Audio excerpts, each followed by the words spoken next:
Hey, Jess, can you give me a countdown right at 4:30, please?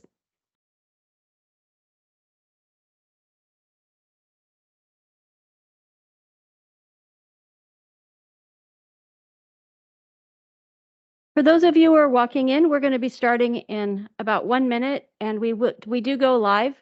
So we just ask if you can please keep your voices down. Thank you.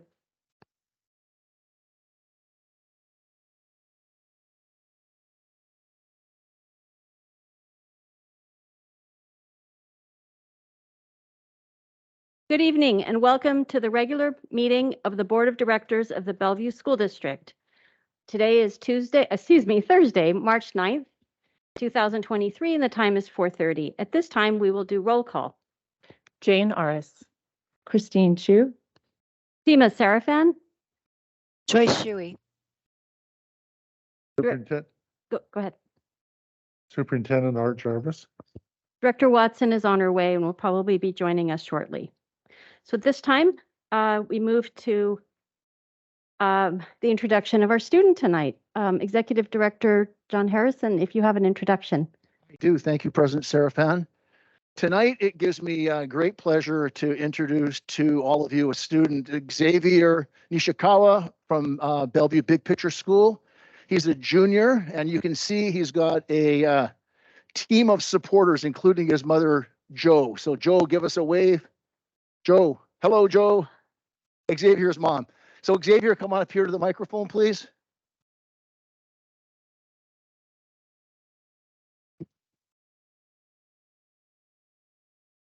Hello? Is it? Oh. Hi, sorry. Xavier. We're going to ask you, we understand you're going to lead us in the Pledge of Allegiance, Yeah. followed by the land acknowledgement. Okay. So just let us know when you're ready and we will follow you. Okay. I pledge allegiance to the flag of the United States of America and to the republic for which it stands, one nation, under God, indivisible, with liberty and justice for all. So in a second, you'll see the land acknowledgement. Yes. So go ahead when you're ready. Okay. We acknowledge that we are on the indigenous land of the Coast Salish peoples who have reserved treaty rights to this land, specifically the Duwamish and Snoqualmie tribes. We thank these caretakers of this land who have lived and continue to live here since time immemorial. We reflect on the historic context that brings us to reside on this land and accept responsibility to interrupt erasure. We commit to an ongoing partnership with the Snoqualmie tribe as we listen to, learn from, and lead with their guidance. So we look forward to hearing from you. We know you have a short update and we can't wait to hear it. Yeah, okay. I guess first, hi, I'm Xavier Nishikawa. I'm the president of the Ramen Robotics team at Big Picture. This year we are a rookie team, and while it's been a difficult journey, we have come a very long way. Currently, our team includes more than 1/4 of our high school students, of which 41% identify as female. We create an inclusive community that cultivates passion and allows students to explore and learn STEM. But it's more than just STEM. As an FRC team, we also apply for grants and find sponsorships, earning more than $20,000 this year, and a marketing team that runs social medias and the website. In the process, our team has learned various real-world soft skills, such as communication, project and time management, and leadership. Inspiring others is a huge part of our club mission. Our business and marketing team organizes school-wide fundraisers, which has gotten a lot of middle schoolers interested in the club for next year. We also have started working on outreaches further than our own school, working with NRG or Newport for an event at KCLS. There, kids 8 through 13 were able to learn about STEM and actually drive a robot. Over the past few months, we've worked to create everything from scratch to compete in our first ever competition this past weekend. With hard work and a little bit of luck, we are currently ranked 7th out of all competing teams in the Pacific Northwest District. We have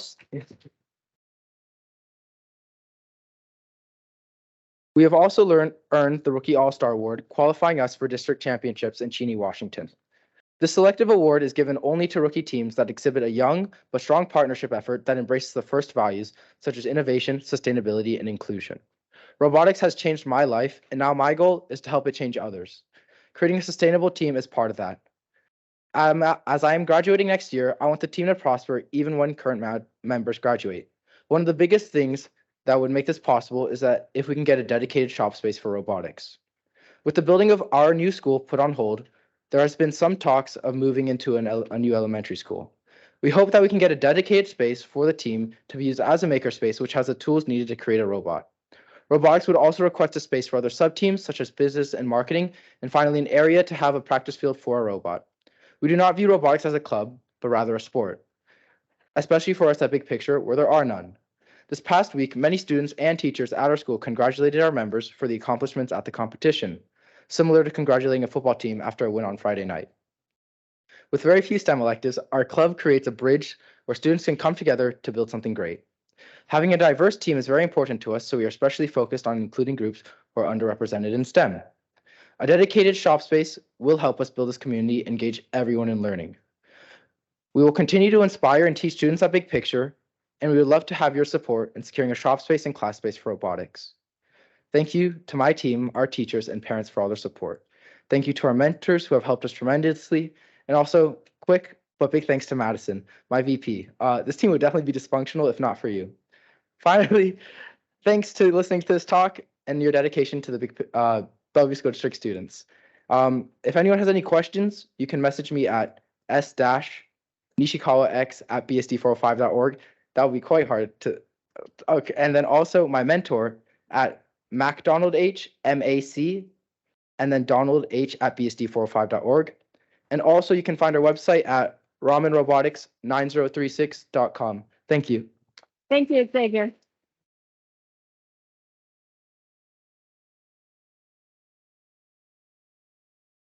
Okay, at this time, I will say thank you very much, Xavier. Please feel free to take a seat. And we also want to let you know that you are welcome to stay, but you don't have to stay.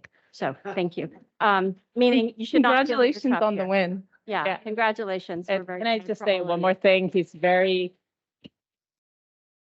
So you might see on the screen that we have acknowledgements for tonight. There are too many to read, but I ask you to look at all of them because there are many Seema, things to celebrate this month. before Yes. we move on, I just want to make a note. Xavier is being very modest, but he was also made it to the Dean's List, which is quite the achievement for the first year robotics team.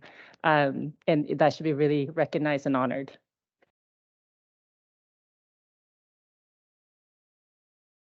So the one thing I will say that is closest to today's date is yesterday was International Women's Day, and I just say, looking at our board, which is all women, thank you on behalf of all the women who support education. But there are many wonderful holidays, and we ask you to look at that list and acknowledge all of them. At this time, I ask if there's a second to my motion to approve tonight's agenda. Seconded. If there's no discussion, I ask for a vote. Yes. I actually like to have us amend the agenda. I noticed that we have shortened the discussion time. I think with what's on the plate, the allotted time is not sufficient for us to move forward. I think we need to maximize. I don't mind increasing the time. I understand there's a desire to end the meeting by 7:30, but the topic on plate is too big for us to minimize our discussion time to. Well, our challenge is just that we also wanted to, by a factor of almost 5, increase the time for public comment. I And we understand. have some single parents and some other people who are expressing also concerns about us going so late. So trying to strike that was a desire to make sure we didn't turn people away for public comment. I understand that. I understand that. I appreciate you increasing the time for our public comment, and that is important too. Yeah. But given So what's your proposal? I propose that we extend our meeting time so that we have the ample amount of time given to ourselves so we could have our questions answered. They would not be answered tonight. It would be meaning our questions were offered on Monday.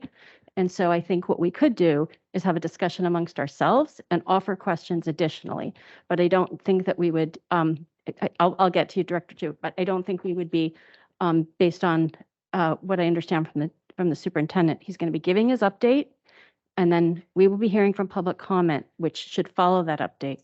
And then we would have time. I mean, I'd let everybody know this when we realized this morning we had so many more public comment requesters than we had time for. So that was the adjustment to the agenda. So what is your proposal in terms of time? Well, I understand that people don't want to stay for late, but it does impact all of us. Yeah. And it is only fair that we're asking our public to take the time to and come and be involved in this. It's fair to ourselves to extend the time What and is, ask the staff to stay. okay, so what would your proposal be? Give us a full allotted of an hour time to talk. Second. Okay, is there discussion? Oh, Director Chu? Yeah, I want to call out that I entirely agree and I appreciate that you extended the time for public comment. It's critical that we hear from our community in times like this. I also believe that this process has been on a very tight timeline, that data is coming in late to us, and that we as 5 board members who are charged with this decision, haven't had an opportunity for a deep and engaging discussion because we've been so focused on trying to get more clear information and more clear data, some of which we've gotten, some of which you haven't. But with the data that we have at this point, I think it is really important that we engage in a meaningful discussion so that we can start to figure out how we're going to sort through this situation. I'll respond to that. I think my concern is, we got the information just yesterday.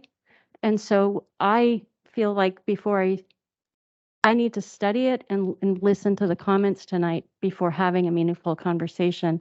So I would propose that if we're going to have another meeting before our vote next week, that we consider having a special meeting Monday, like we have on other would Mondays, like at 4 o'clock or something like that, because then we can have a discussion. But I just feel it would be, like, for me, I've not completely absorbed what got filed yesterday. And I know everybody's working on overtime, but I would be talking about something not having processed what I read and what I've heard.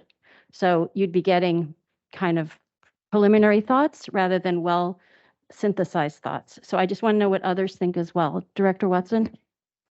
Would you be thinking that we then go till 8 o'clock? Is that what we're thinking? Well, And no, then the other thing is, I have a lot of questions about what I received last night that I would like to put out there.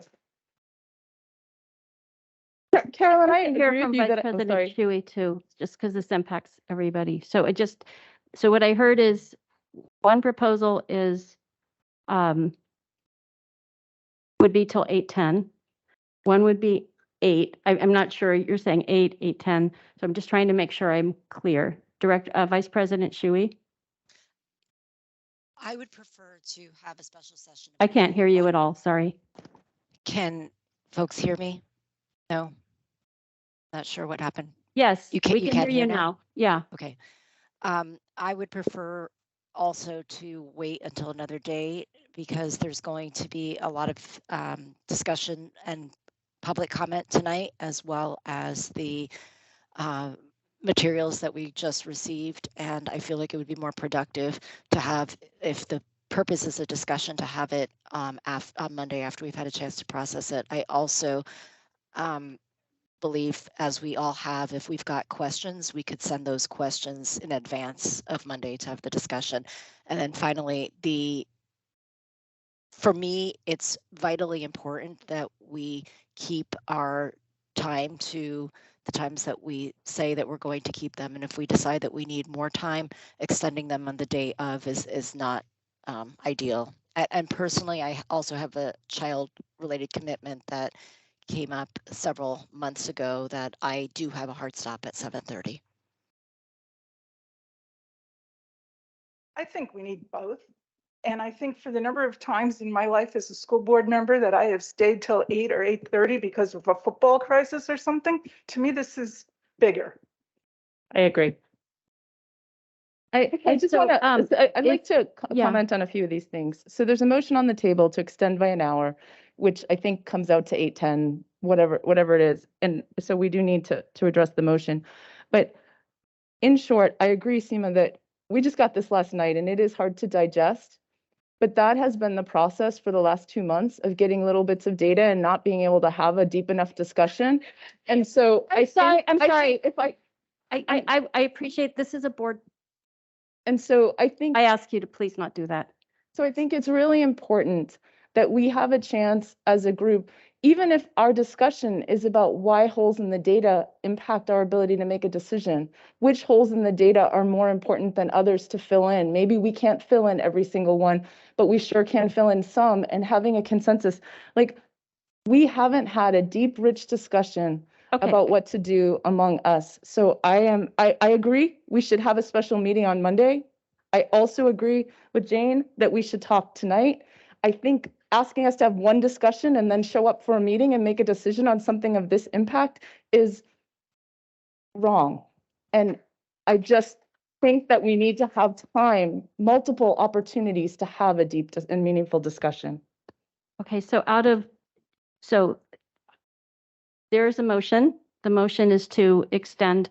I'm going to suggest that we try to strive for a stop at 8 p.m. as best we can, and we'll see if we can make that, just also respecting the staff who has to stay for us.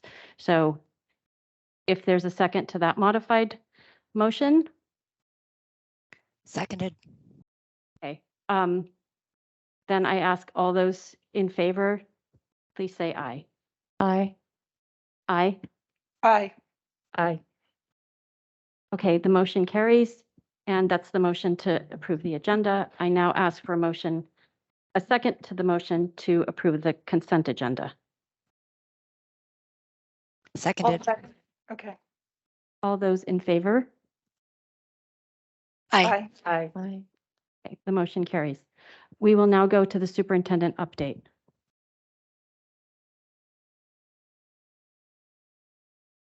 Excuse me? Thank you. Still on the agenda.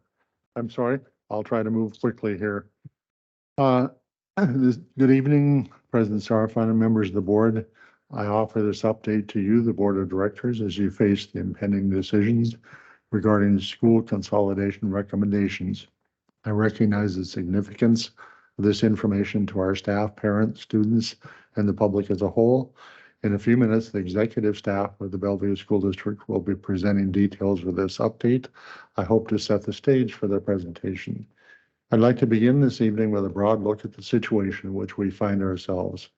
People may be seeing some of the stories most recently populating the news, in particular stories about school districts throughout the nation and region who are wrestling with severe budget deficits. I refer to headlines such as layoffs are now entering the picture as leaders face major budget deficits.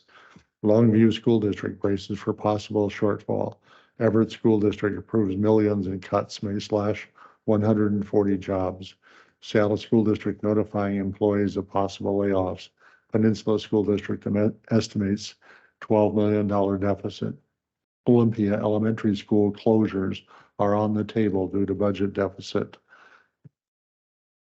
The message that we are sharing is relatively straightforward. We are facing a severe deficit.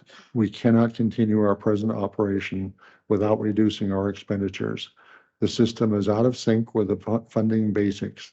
The term right sizing partially represents the challenge to us to make the system fit within the enrollment. In addition, however, it is a reality check that falls back to a reference to McCleary changes. In 2018, 2019, the basic ed funding system changed in Washington State. That change has never been fully realized in Bellevue School District. And to some, we are perceived to still live in a 40-year era in which Bellevue could fund local choices well beyond state allocations. A sharp reminder of that change is seen in the levy dollars. Deputy DeVita will be describing details that explain the interplay between a lesser enrollment and levy funding for us in the Bellevue School District, which is the equivalent of the loss of our safety net. In recent weeks, I've heard people ask if there's a solution that can be found outside the school system. I want to take a brief moment to address that thought.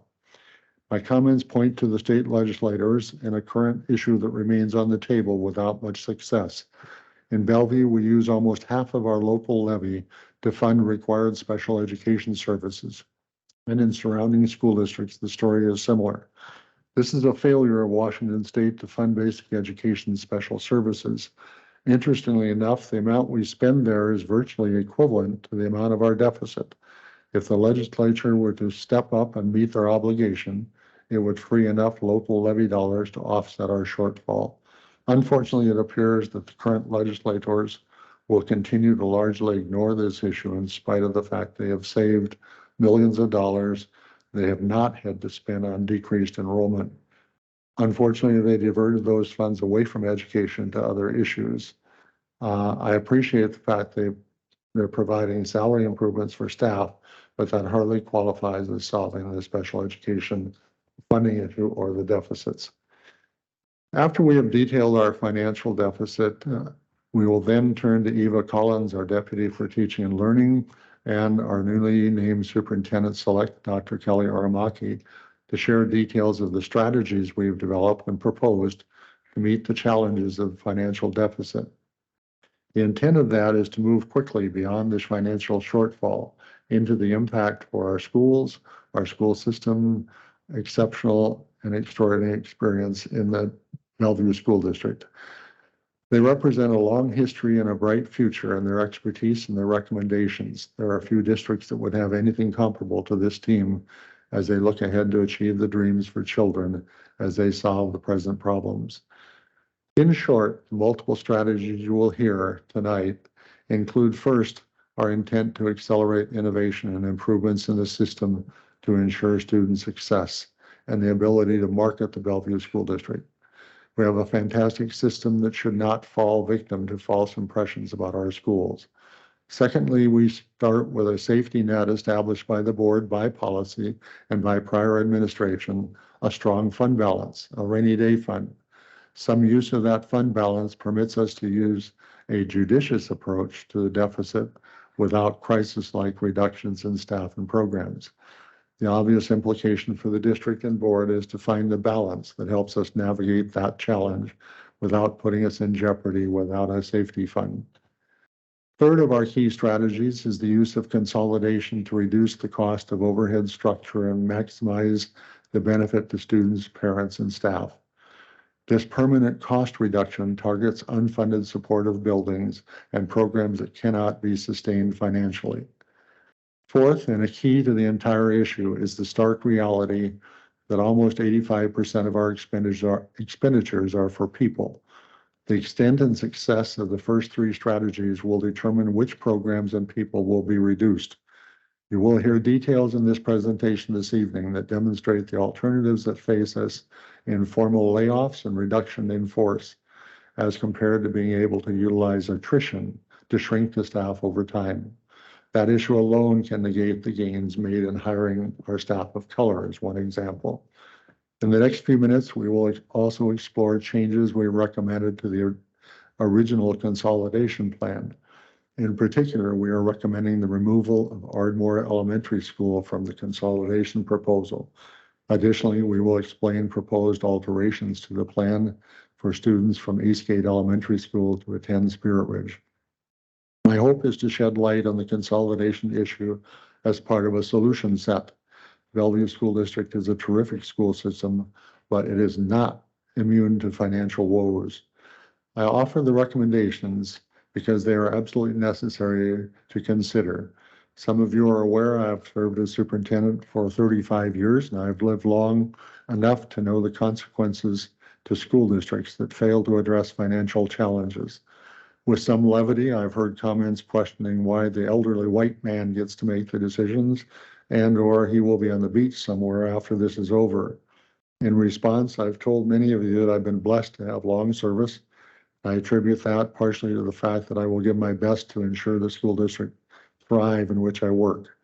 I have a long history that includes recessions, epidemics, periods of rapid growth, and periods of contraction. It would be immoral to duck this problem and let it fall to Dr. Aramaki. Therefore, I now move forward with a strong recommendation that consolidation be utilized as one part of the solution. As I say that, I want to take a minute to comment As I introduce Deputy Melissa DeVita to establish the ground, before she begins, some may not realize that Deputy DeVita probably holds the most knowledge about current Bellevue School District finances of any living person. That should be self-evident, but I think some hear unwelcome news and begin to challenge the carrier of that news. Bellevue School District has had a reputation for decades for their financial expertise, often bringing people to the legislators who in turn turn to these people for advice on school funding. I'm extraordinarily grateful for Melissa DeVita to be present and her expertise in times of these challenges. And I now introduce our deputy for finance, Melissa DeVita. Melissa, would you talk about the problem we have? Yes, I will. Thank you so much for those kind words. These are tough times. They're tough conversations to have. There are tough decisions to be made, and none of them are necessarily good decisions, but they are necessary decisions to maintain the quality of our school district and really the quality of the education that we are able to offer our students. And that has been the basis of our discussions as we look at this challenge. Dr. Jarvis did indicate that there were a number of factors that led to this.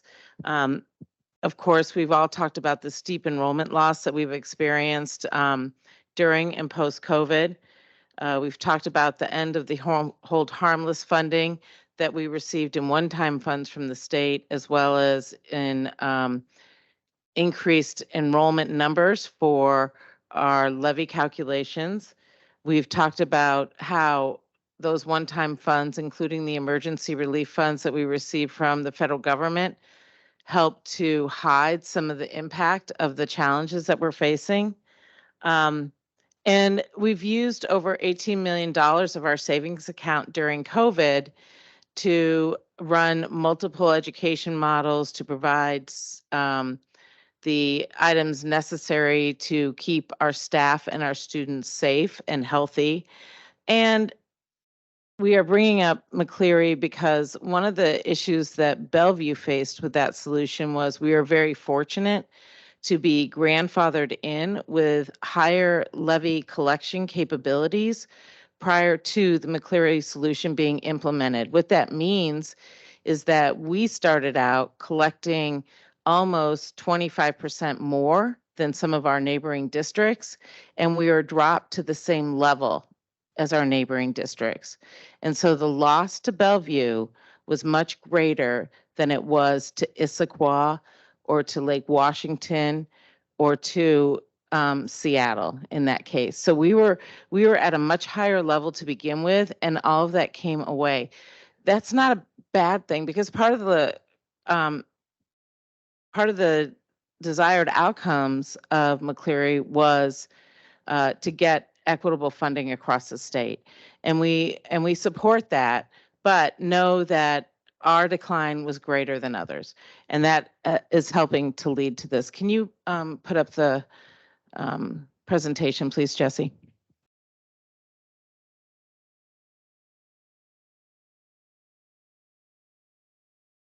And if you would go to slide 4, please.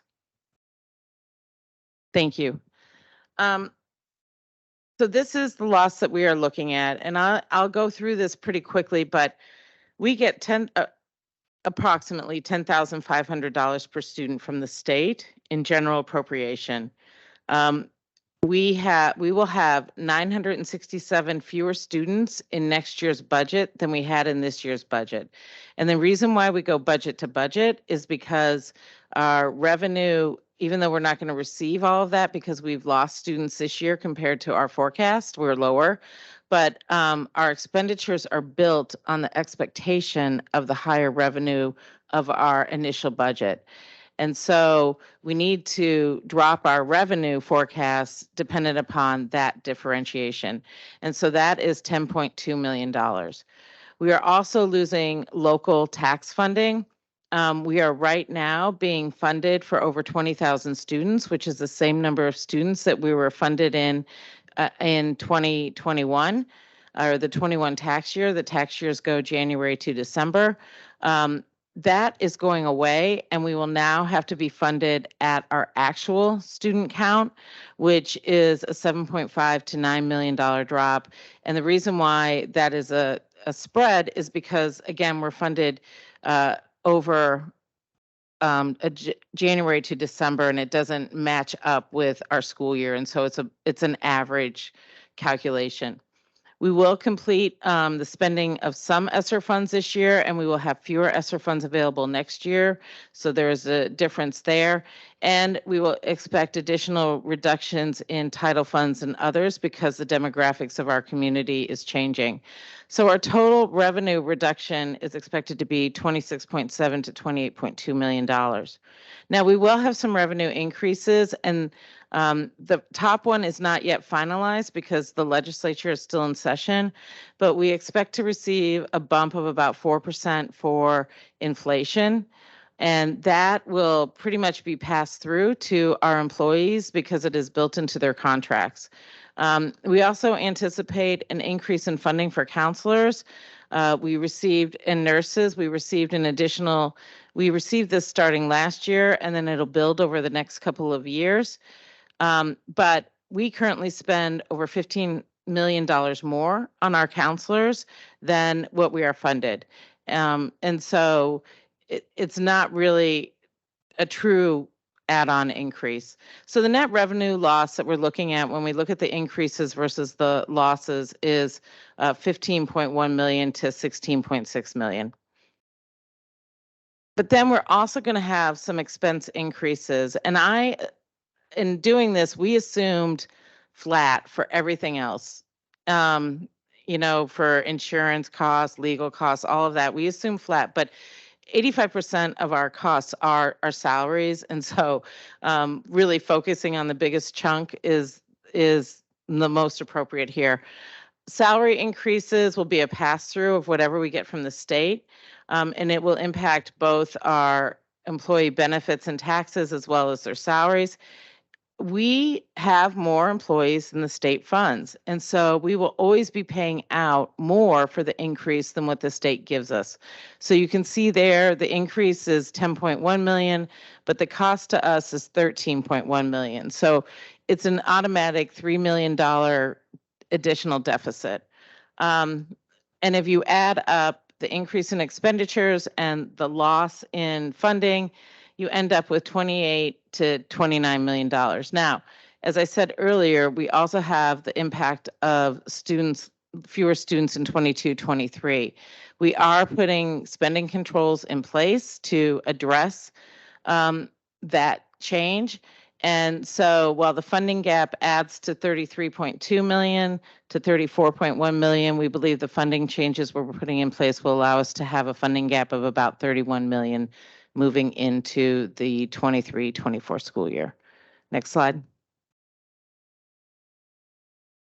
One of the things we talk a lot about is the state funding model, and I wanted to show it for elementary schools because it's important to understand what we are funded for versus what we are paying for. The state funds us assuming that there are 400 students in every elementary school. They don't fully fund what we have staffed in our schools. They fund, for example, 1.2 building administrators. We have 2.0. They fund 0.66 librarians. We have 1. They fund 0.5 counselors. In the majority of our elementary schools, we have 1. They don't fund any teacher leaders. They fund very little classified staffing. They fund half the custodians that we have in most of our buildings.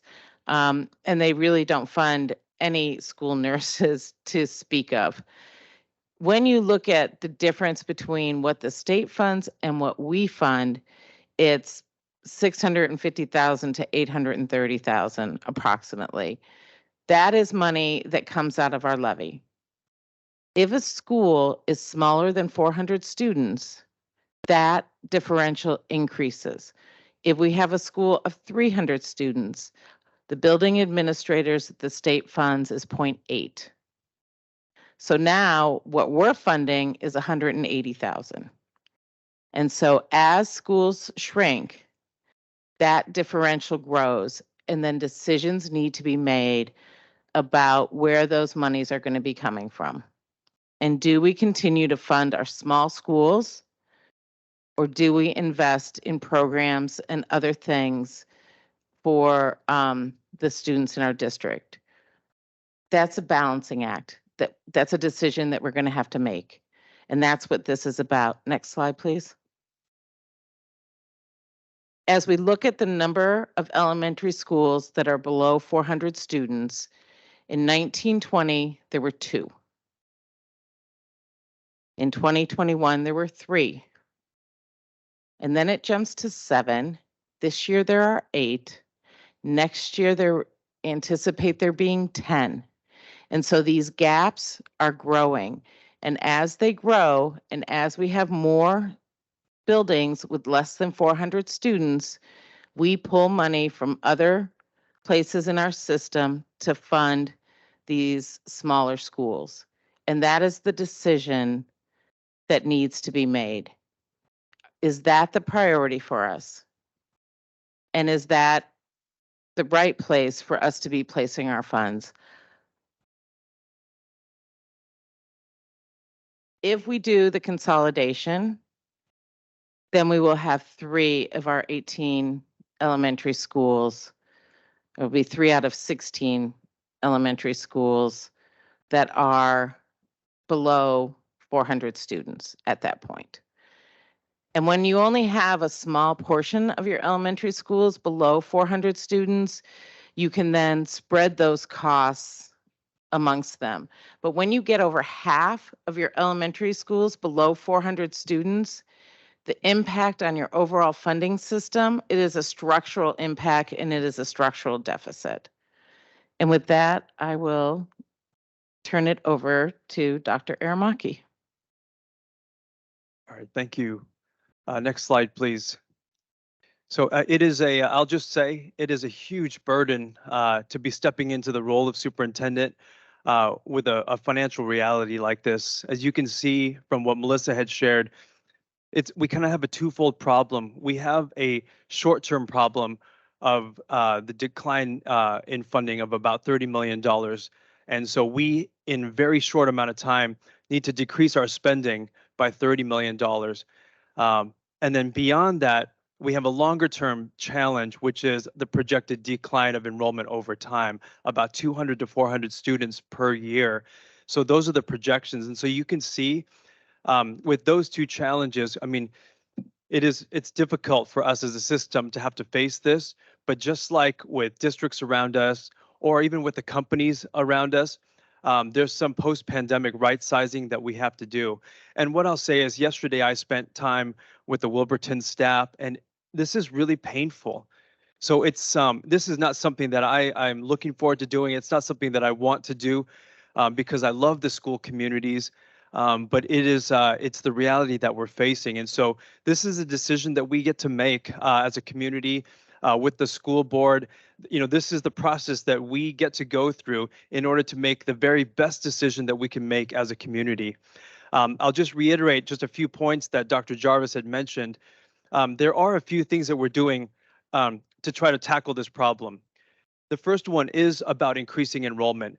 And increasing enrollment, it's not a quick fix, but it is something that we're looking to do longer term in order to address the projection of declining enrollment. And so some of that work to increase enrollment is to build on our reputation of excellence in education. Bellevue has always been known as a school district that has excellence in academics and education. And so we want to continue to build that confidence in the community.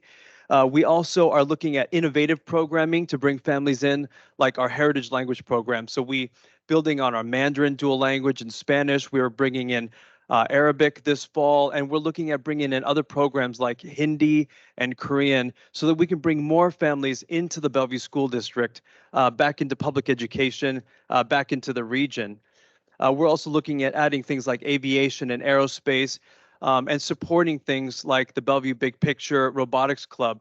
We want to center our students in the innovation work so that kids and families are drawn to the Bellevue School District.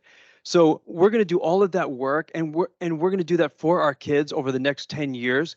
And we're hoping that through that, that we will bring even more students and more families into the Bellevue School District.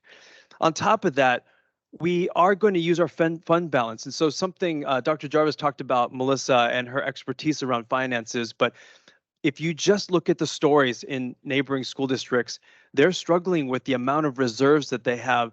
And we have about in like $25, $28 million in our reserves that we can use.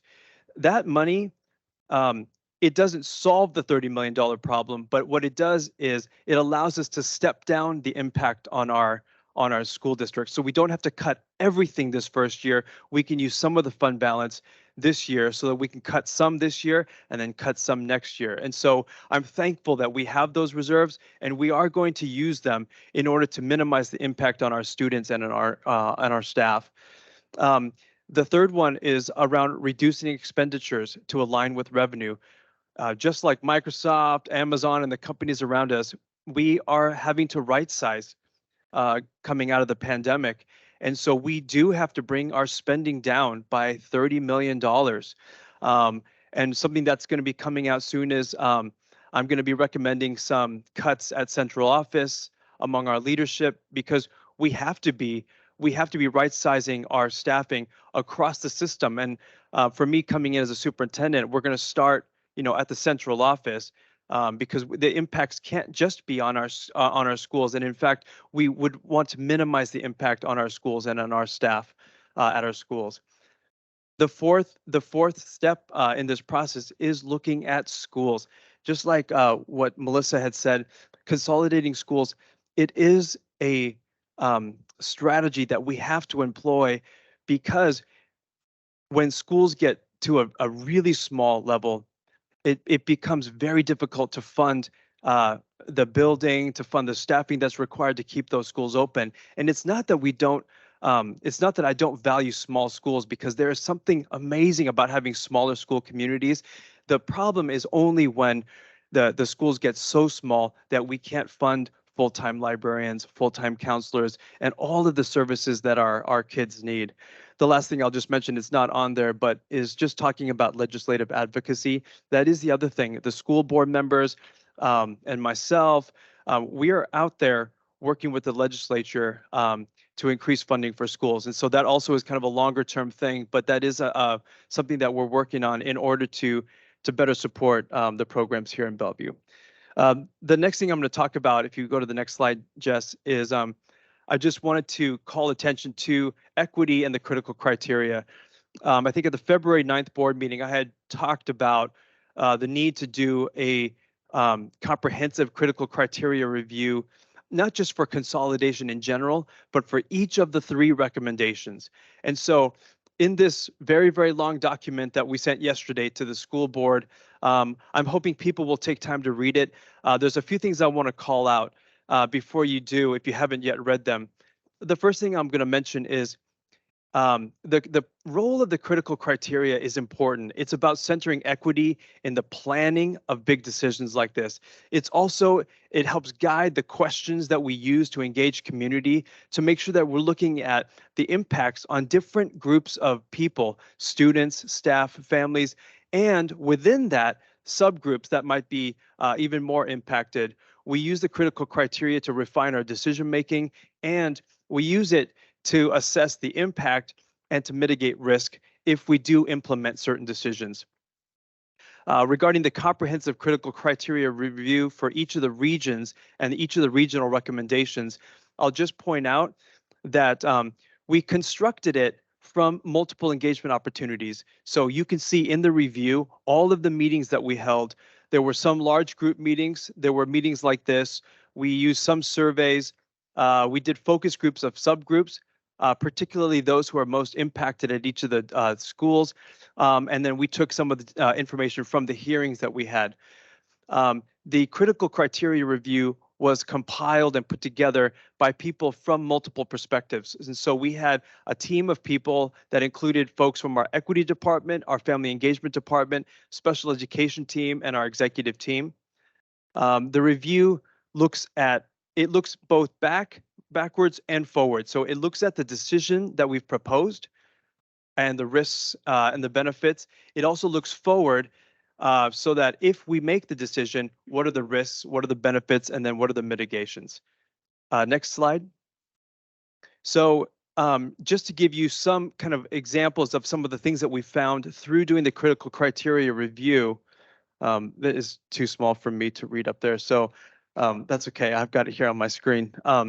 There's a couple things we found in general. The first one you've kind of heard tonight already, but when it comes to critical criteria and the impacts on students, the first thing is we know that the efficient use of resources in a district for everybody, it leads to maximizing equitable resources for students in need, the retention of high quality staff, including our staff of color, and the funding of key priorities. So the more efficient we can be in the use of our funds, the more funds we will have available to support in an equitable way for our students and for our staff.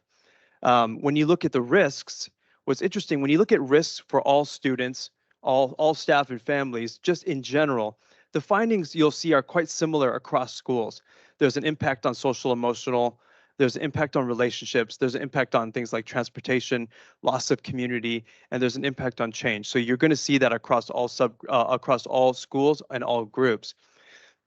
But when you get down to the subgroups, which is one of the powerful things about the critical criteria that the board has put in place, it's at the subgroup level that the critical criteria really draws out different impacts in different communities. And so a couple of examples just to point out for Ardmore, something that you see is the population of Ardmore includes high numbers of students who are considered furthest from educational justice, those students that we have yet as a system served effectively. And so they have the higher number of free reduced lunch students, higher number of students who are multilingual learners, higher number of students of color, particularly our Latino families that are at Ardmore. And so one of the reasons why we changed our decision around Ardmore is because of the schools that were being considered. It is our highest impact school. The other thing that I'll just mention is with regards to Ardmore, that there are a lot of students that actually live in the Ardmore neighborhood. They may or may not be choosing to go to Ardmore. And so some of the things that the families had mentioned to us was, if you're going to replace Ardmore with something more innovative and bring new opportunities like the Arabic Heritage Language Program, we want to be part of that as opposed to displacing us and then bringing in a program that's not for us. And so that's some of the thinking behind Ardmore Elementary. With regards to Eastgate, there were so many things that we learned about. I mean, the families, especially when you look at the families in the Olympic program and the students in the Olympic program, our students who are neurodiverse, there were so many things about the importance of Eastgate's school culture, the culture around embracing all students, the importance of staff training, staff beliefs, the importance of relationships. Some of the challenges that families talked about were specifically around changing, like going through big changes like this, transitioning, new building, and the unfamiliarity for students. And so although we didn't decide in the end to change the decision, primarily because we felt like the benefits of having a larger school were better than the negatives. We did add a lot of commentary about how to mitigate those challenges, including the families talked a lot about making sure that IEP case managers, staff were going with the kids, that the kids had a really strong transition plan, both the spring and the summer, if they were to go to another school, as well as keeping all of the students together. And then for Wilburton, we did identify, there are students also there facing poverty, homelessness, students with a range of disabilities who've been included in the general education setting. And the thing I'll call out about their critical criteria, when you look at the staff in particular for Wilburton, some of the things that would be adverse impacts for staff is they've done a lot of work around increasing staff diversity. They've done a lot of work around staff cohesion and culture around innovation, STEM, computer science, and inclusion. And they talked about the negative impacts of separating a staff that have done all of that work in service of kids. And so, although we weren't able to, we didn't decide to change the decision for Wilburton, there are, we talk a lot about the ways that we mitigate those things in order to support staff cohesion, in order to support staff as they go into the two different buildings that we're recommending. So that's just an overview of the critical criteria review. There's so much more detail that's in the actual report. And now I'll turn it over to Eva, who's going to talk about, give some details around the revised recommendation. Next slide, please. Thank you, Dr. Aramaki. So just to reiterate what Dr. Jarvis shared at the beginning of this report, the recommendation has been revised to not consolidate Ardmore Elementary School. Instead, we're recommending that we add the Heritage Language Program to the school and that we work with stakeholders, including the staff and the community, to implement innovative approaches at the school to attract and retain additional enrollment. So as Dr. Armaki had shared, when we were considering reducing the number of schools to consolidate, Ardmore emerged through an equity lens as the one school to remove from the list when we decided to go from 3 to 2.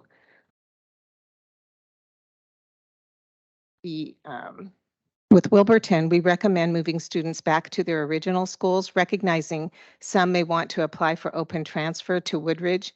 Again, they can apply through the special open transfer opportunity that I'll speak to in just a moment.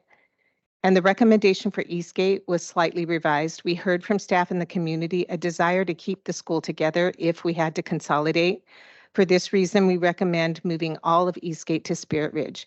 We do understand that some Eastgate families live at the far south end of the district and have inquired about attending Somerset.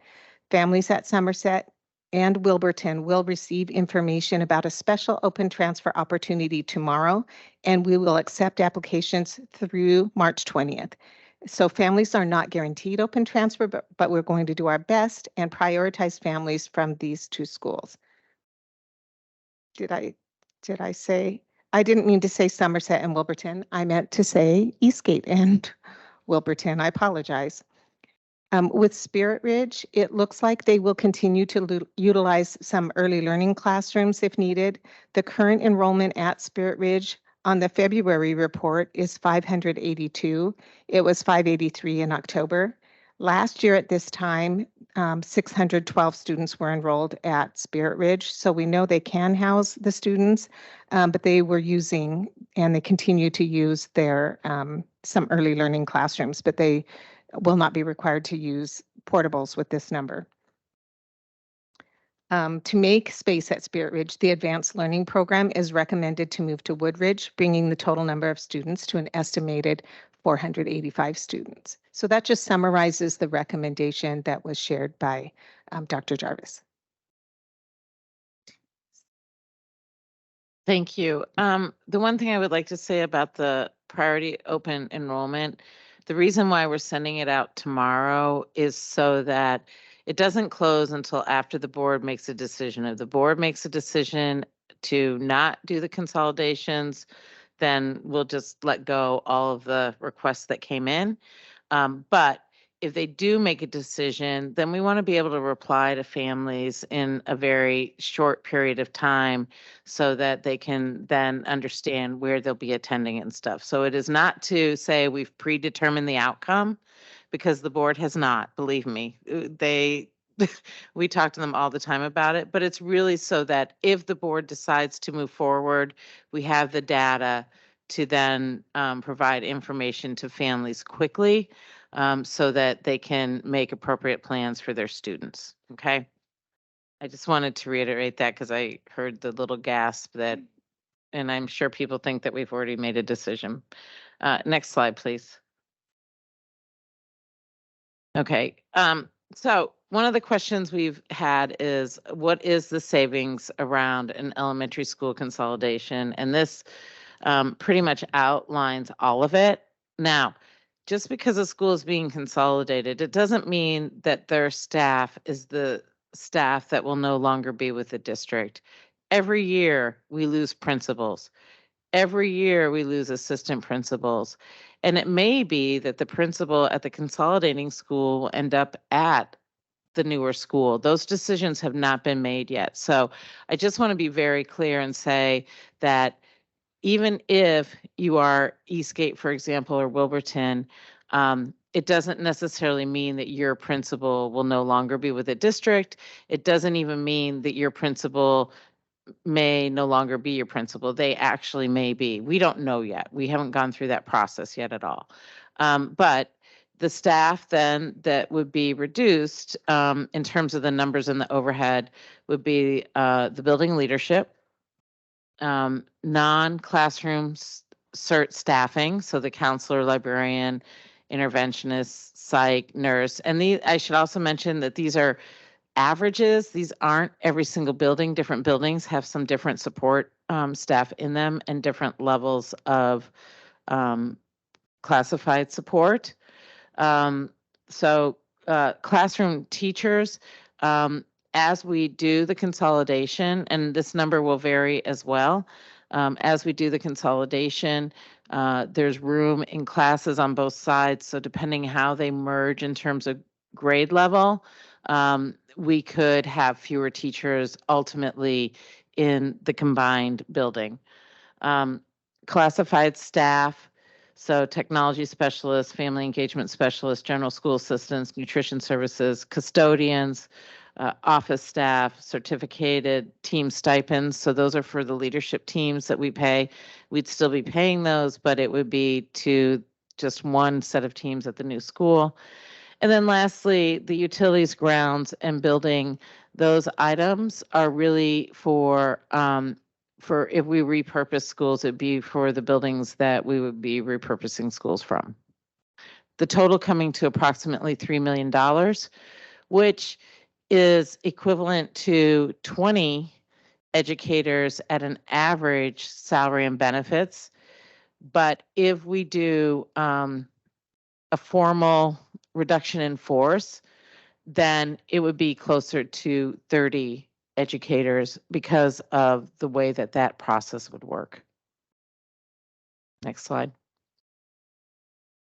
So I wanted to talk a little bit about all the options that we have available to us to meet this funding gap. And the first thing is when we looked at the new enrollment numbers before we did any consolidation, when we just looked at the number of students in grade levels from a K through 12 perspective and what our staffing needs would be at all of our schools, we needed 41 fewer FTE for to staff our schools. And these numbers, we didn't change our staffing ratios. We didn't change how we do our staffing. This is purely a reduction in staff needs based upon the anticipated number of students that we will have in our buildings. Every year we have approximately 100 to 120 staff leave the district, whether it be through retirements, whether it be through they're going to other districts, moving out of the area.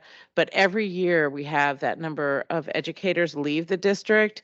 And so this number of FTE would most likely be able to come from those numbers.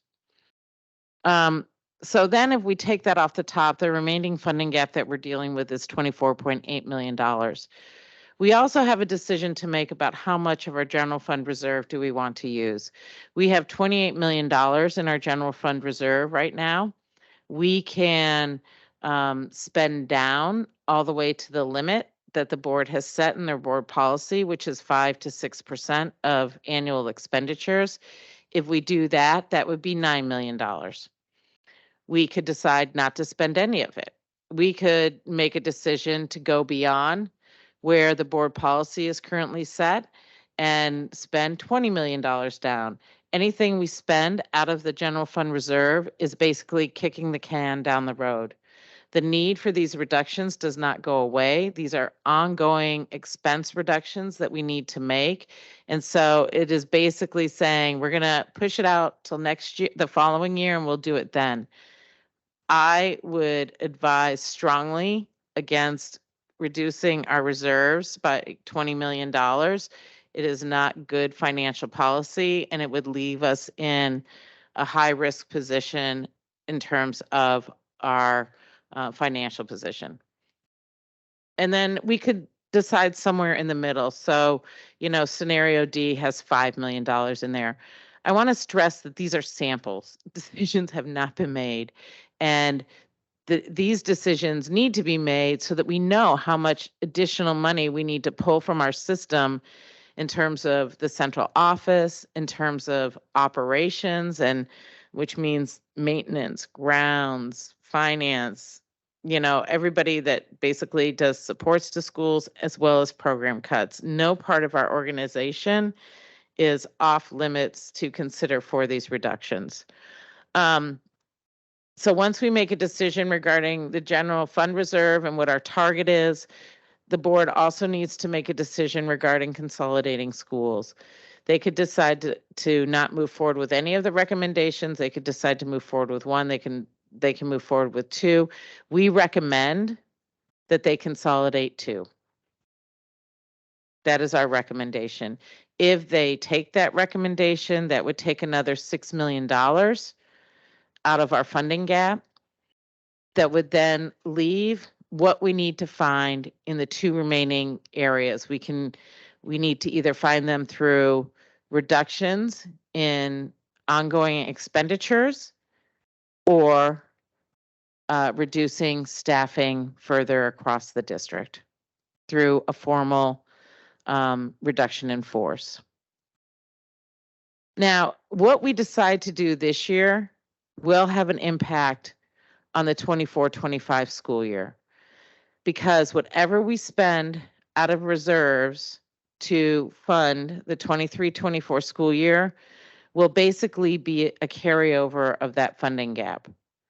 So if we spend $5 million out of our savings for ongoing expenditures, then we're going to have to reduce those ongoing expenditures by that $5 million next year. So think of our reserve as your savings account. If you use your savings account to pay your monthly mortgage or rent, you can only do that for so long, and then it's gone.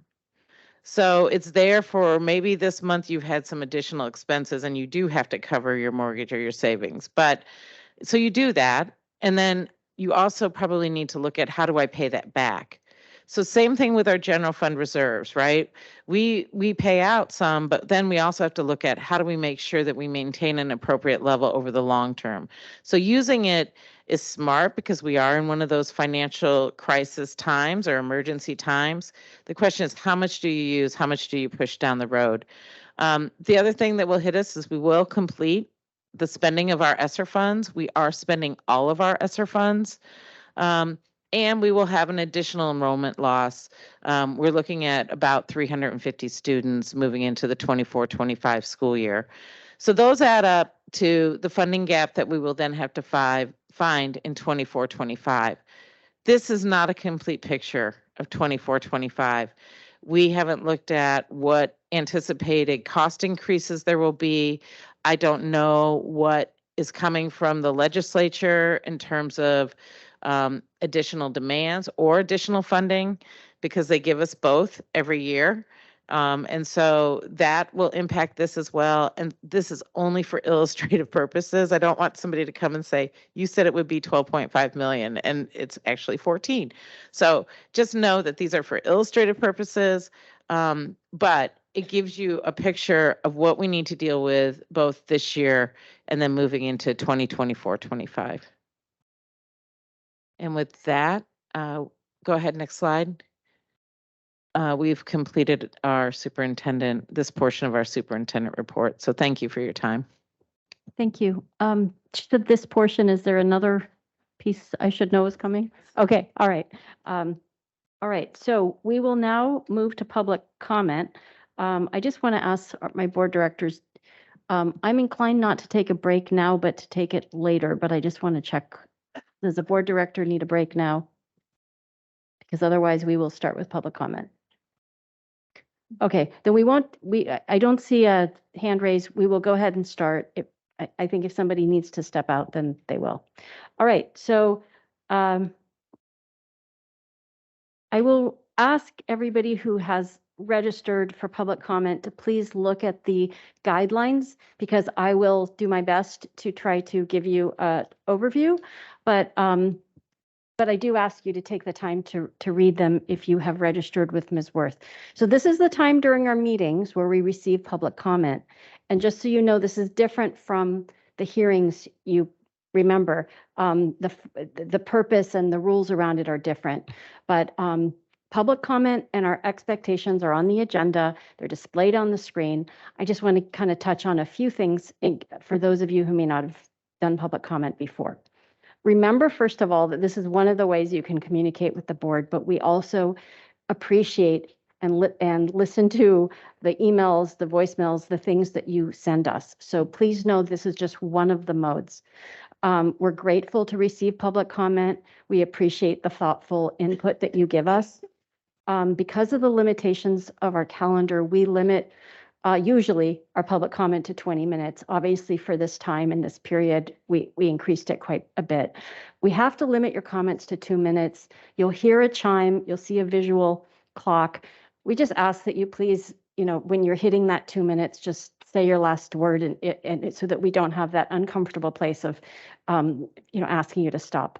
But keep in mind, if you go over, everybody goes over, we will run out of time. So we listen to all your comments. We don't usually comment, but that doesn't mean we're not listening. So we expect, now our expectations, we have to ask you to please engage in a civil manner. And by that, we remind you that you're on a live stream. So there are FCC rules that you also need to keep in mind, including language, slander, libel, invasion of privacy, obscenities and harassment, intimidation, bullying, or discrimination. So please keep all of those in mind. They tie to our values. They are also legal considerations. You should know that we can't accept public comment on pending investigations involving student discipline, allegations of employee misconduct, allegations of discrimination or harassment. And the reason is it preserves our ability to act as a board of appeal as a board. So finally, we just want to thank you again for being here for public comment, for listening to the comments of others, and to know, please, that we are listening intently, but we won't respond. The final thing is, if you get tired and you made your comment and you want to leave, we are not going to be offended. So just feel free. So with that, Ms. Worth is driving our public comment registration. So can you tell us, please, who our first public commenter is, or put their name up on the screen? Thank you. We will have names up on the screen. Before we get started, I'll just say a couple of things. One is that we are only going to be taking folks that pre-registered for public comment tonight. The board has extended the time to 90 minutes, and we have had more than our full share of folks sign up to comment. So if you are registered and you are in person, then you will see your name show up on the slide. And when you see that name come up, please be ready to pop up and get to that microphone. You'll see up on the screen, I've got a timer for 2 minutes. At the end of that 2 minutes, you'll hear a chime go off. I'll pause while folks are moving around the room.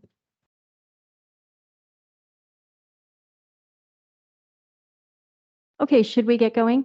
Okay, so you'll hear a chime go off when your time is up. Please finish your sentence at that point and let the next person go in order to respect their time. If you don't stop your comments, I'll be asking you through this microphone to limit. And I'll just ask folks online, if you are registered to comment, please use that raise hand button so that I can find you in the list. It looks like the outline of a hand. If you registered to comment and you got an email from me, please press that button now. Okay, go ahead, Jill. Okay. Members of the school board and district leaders, we know the difficult position that our district is in and acknowledge that enrollment decline and lack of state funding is at the heart of this. We have asked for clarity each and every day. The transparency has been lacking. We empathize with our educators who are at Wilburton, Eastgate, Ardmore, Spirit Ridge, and those that may be additionally impacted. It's difficult to hear that your school or program is slated to close or be consolidated, especially when these buildings mean so much to us. Our educators are the people that create the climate and culture of a school, no matter the building. I want you to reflect on the impossible situation that you have put our educators, students, and community through during this process. In a time where we need unity the most, people have been divided. Clarity could have calmed the chaos. Over this time, have you made it clear to the community that if consolidation does not happen, our staff are subject to layoffs? Do families understand the impact of the supports and special services which support the growth and development of our children? Our students deserve to have as many educators supporting them as possible. Bellevue is special because of our incredible programs, and the impact is on both educators and students if programs are cut. You've said that choosing not to consolidate schools would also put our newest and early career educators in a position where they could be facing layoffs. We are advocating that you retain as many educators as possible across the district. It's a difficult position to face, to have to fight for your school or your job. This perception could have been avoided. As union leadership, our job is to uphold the collective bargaining agreement and to advocate for our members and students to have as many resources as possible. As a district, your responsibility was to communicate the facts and answers sooner. Be clear, be direct, be honest with your staff, families, students, and yourselves.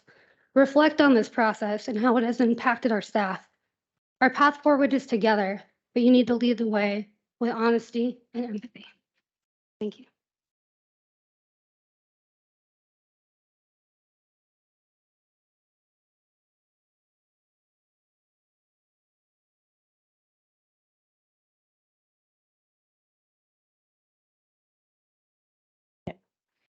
Reagan Lorden, Bellevue EA Vice President. This is a difficult time for our community, district, and union as we try to navigate and endure the mountains of information. Untimeliness of receiving information has been stressful to our colleagues and community.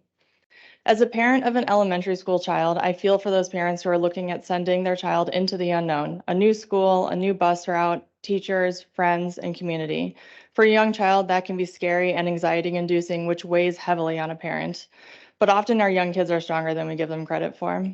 As an educator, I feel for my fellow educators who are faced with the unknown of where they will be working next year, who they'll be working with, if they can stay with their colleagues, who they've spent years collaborating with, if they can stay with their admin, who they've spent time building rapport with, if they are able to stay with their students, or if they will have a job at all. But as a leader of this union, I will advocate and fight for retaining as many jobs as possible. Retaining jobs best serves our students. There are many competing interests in the community. I recognize and acknowledge all the sides of it. This is an impossible decision to make, and closing or consolidating schools is emotional for everyone, but I will always choose educators for our students. There are amazing educators in our district. I don't want to risk losing our youngest and newest educators, many of which are educators of color. The best thing for our students is to retain as many educators and programs as possible. I ask, do what is best for the students, community, and staff for the future of the school district. Thank you.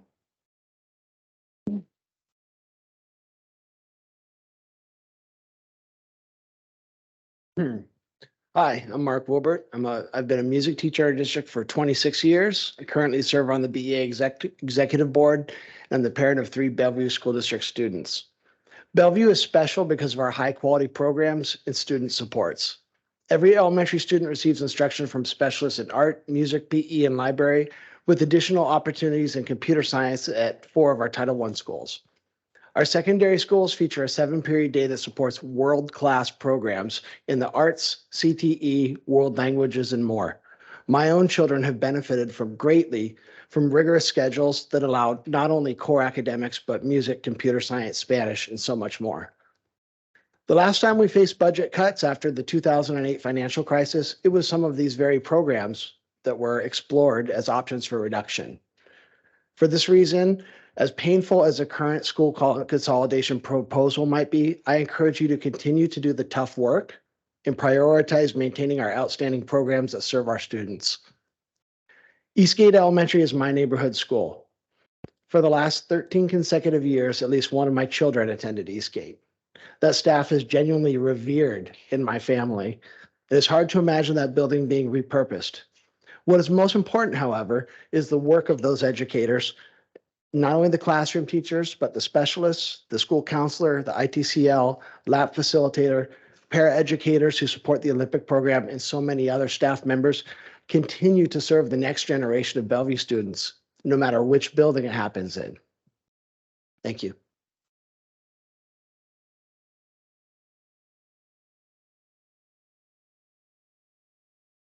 Good evening. My name is Janet Town, and I'm a teacher at a choice school in the BSD. I'm speaking to you today because choice schools are evidence that community can be created with people other than just your next door neighbors. Choice school communities in the BSD include students from across the school district.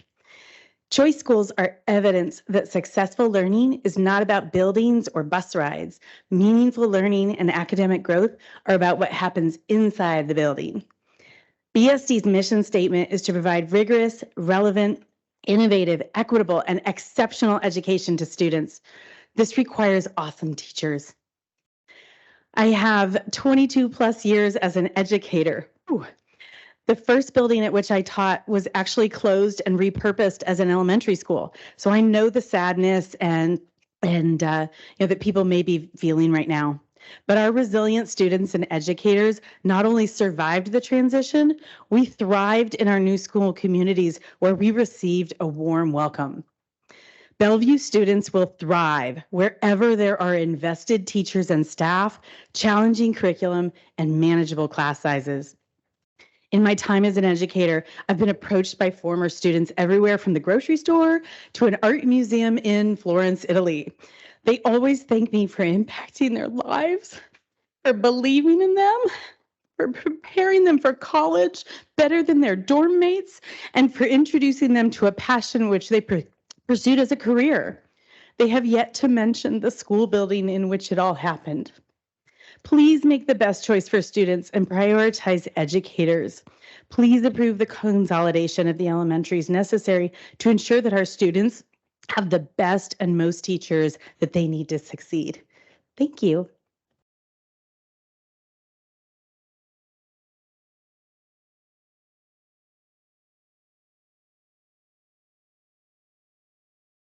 Good evening.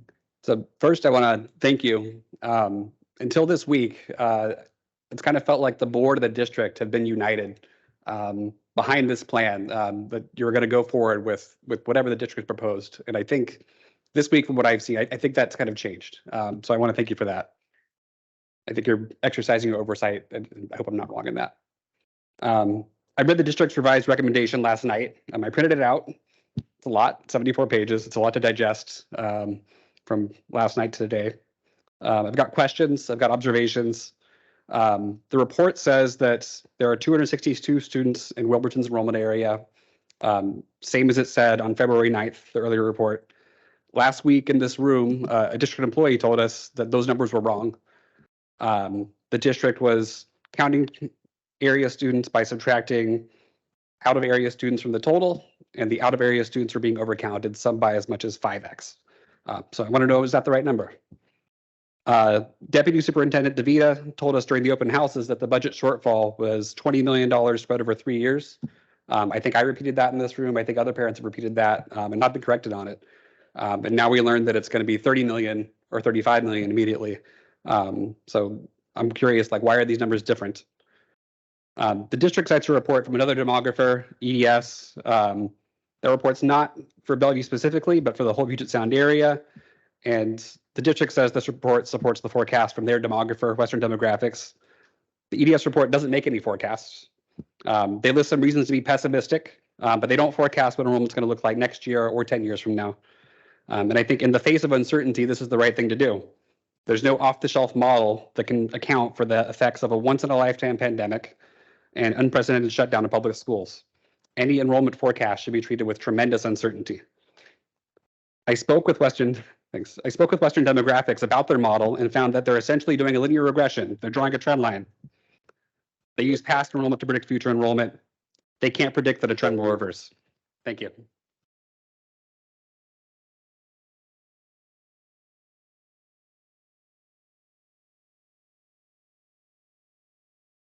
Dear board member and dear superintendent, I'm Chanshin Lee. I live in the south tip of Bellevue School District. Eastgate is my home school. If with the update of the consolidation plan, either we will go a long distance to Spirit Ridge or go through Wilburton, and if we go to advanced learning. For working families in my neighborhood, our neighborhood is a very small one. We need to go to work, pick up kids, send kids to school. Please consider the practical difficulties of our small neighborhood. And our neighborhood is very small. It will not overburden Somerset or isolate from Eastgate community. My ask is please redesign, designate us to Somerset and elevate the uncertainty of open transfer. So far as I know, the open transfer most of the time are being rejected because that school is relatively overcrowded at this moment. So my ask is please redesignate us back to Somerset. Thank you.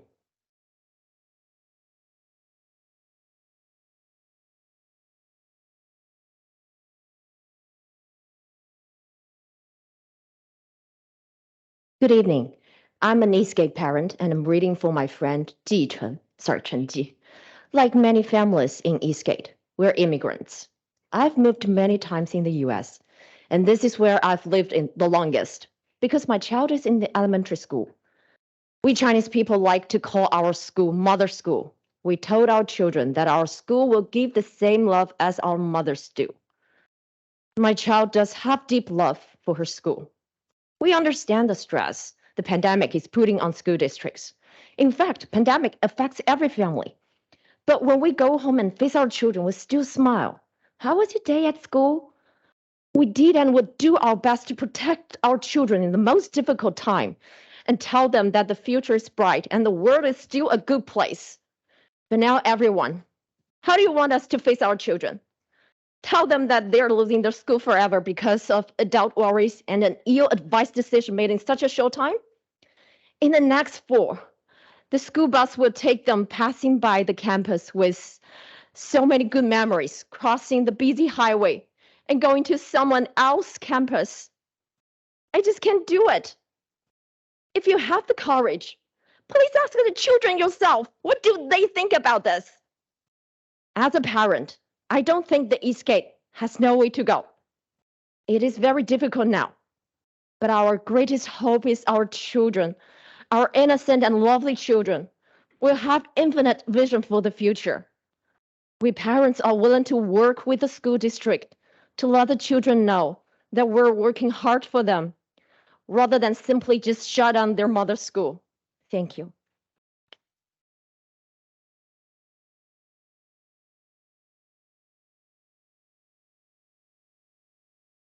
Hello, my name is Christina Bellevue, and I teach at Tidy Middle School. Wow. I have the honor of teaching 6th grade science and 7th grade and 8th grade Avid. I'm here today to share with you what it's like to be a teacher in middle school around education. And so for about the past few years, we've had a similar experience as our elementary colleagues, where we hold our breath until mid-March to see if we get to stay. And that's because our enrollment is declining.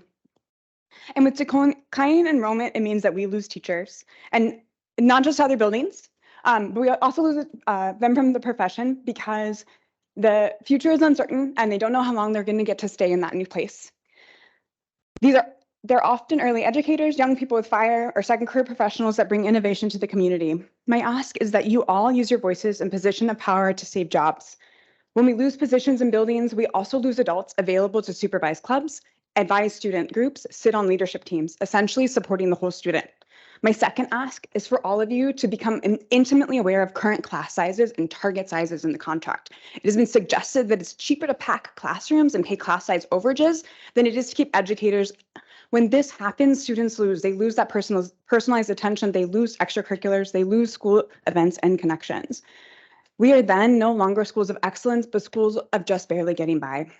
I do not wish school consolidation on anyone. If consolidation means we get to keep our jobs and student support, then that is what we should be doing. Finally, I ask that you keep pushing for transparency. Be vocal when data is not given. The deficit is not solved. Ask now for the next steps with details. You all have the power to ensure that our communities feel served and respected.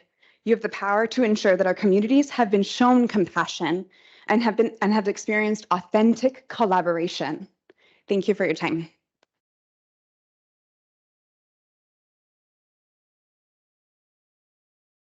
Hello, my name is Claire McGee. I'm a special education teacher at Newport High School. While I am heartbroken for the Olympic community at Eastgate and saddened that while other center-based programs were considered, theirs was not. I am worried as an autistic individual myself at the size of the school that those neurodiverse students are being sent to. But I understand, thank you, I understand that we are in a difficult situation. As a union rep and a BEA member, it is my job and belief system that our goal is to maintain as many jobs as possible. At best, people on non-continuing contracts right now will be placed in the hiring pool. However, if Bellevue does not consolidate schools, we will likely lose up to 30 staff per school that you vote to keep open. I fear that the support for current contractual class sizes will go away and worry that we will not be able to meet the needs of our students furthest from educational justice, including those that I work with every day as an Olympic teacher. I am frustrated that changes were made in the 12th hour and that we don't yet fully understand the impacts for potential layoffs as a result of keeping Ardmore open.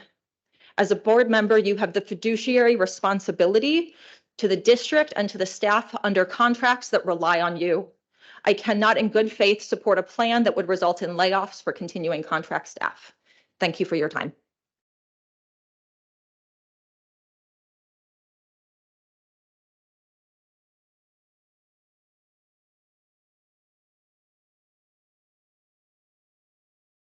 Hi, dear school board members. My name is Jason Sang. I live in West Summit. So early this evening, I heard the most important reason to consolidate the schools is the financial burden. We are in short of budget.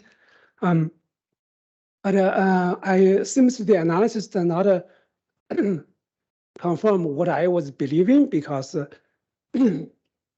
closing schools on one of the slides only saving like $3 million, which is far from solving these financial problems. If you weigh in the losing benefits to the students and the teachers. On the other hand, I just received my tax bill, property tax bill this month. I calculate it's a 22% increase over last year. So we have been paying more taxes this last few years. So I don't know the calculation, like why we are in so much shortfall so that we have to close the schools. On the other hand, this closing these two schools is not going to solve the financial problems anyway. Should we actually add the burden to the parents, teachers, and the students? On the other hand, I also don't agree with the consolidation plan. I live in South West Summit. The closest elementary school is Somerset, which is 2.8 miles from my home. But we are going to go to Spirit Ridge, which is 5.3 miles away, double the distance. And the school bus has to cross the Lakemont, cross the I-90, which I think will probably add at least like 40 minutes burden on bus for kids every day. That's a huge burden for kids. They have to waste this much money, this much of time on the road. Imagine that 40 minutes you can spend at home with the parents or with teachers to learn the new stuff. I think this consolidation plan is not reasonable in terms of putting more burdens on kids. Thank you very much.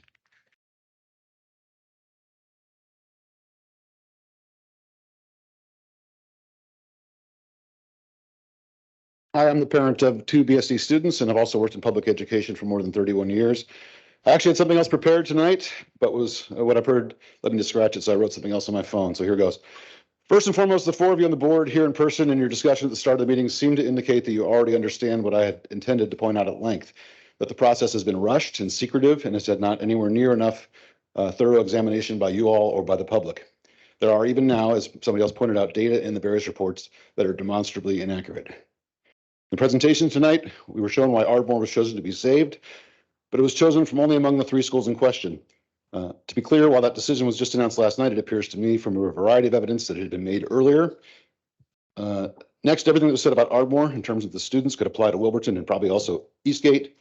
Wilburton is certainly, or is rather, the most centrally located school in the district and one with by far the greatest amount of new housing construction in its footprint. Why does Wilburton make more sense than any number of other schools? Lastly, when I look through the documents and the website, I find there to be an obvious lack of sourcing for so much of the demographic data on which so much of this relies. I emailed you all today asking you to take a closer look at that. I hope you will. I understand something needs to be done, but this isn't it. Thank you.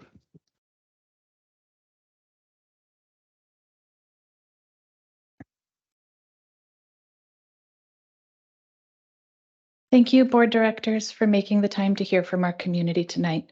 Thank you to our district leaders for listening. My name is Abigail Horsfall. I'm a district educator, a Bellevue resident, and an Enotype parent, but tonight I'm here as our Bellevue Education Association secretary. Over the past 2 months, you as our elected school board directors have been presented with an incredible amount of information. You have heard from students, families, educators, and community members, including my 3rd grade daughter and myself as a parent. Within all of this information, one theme has been clear. Our community values its educators and the amazing programs offered by Bellevue School District.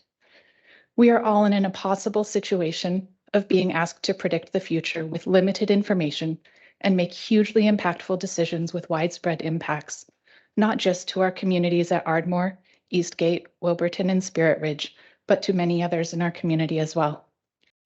However, a decision must be made. As you consider the scenarios presented by our district leaders tonight, I ask you to prioritize scenarios that retain our amazing educators, especially our educators of color, and keep programs and supports for our students intact so we can continue to offer the high-quality education that we are known for. Thank you.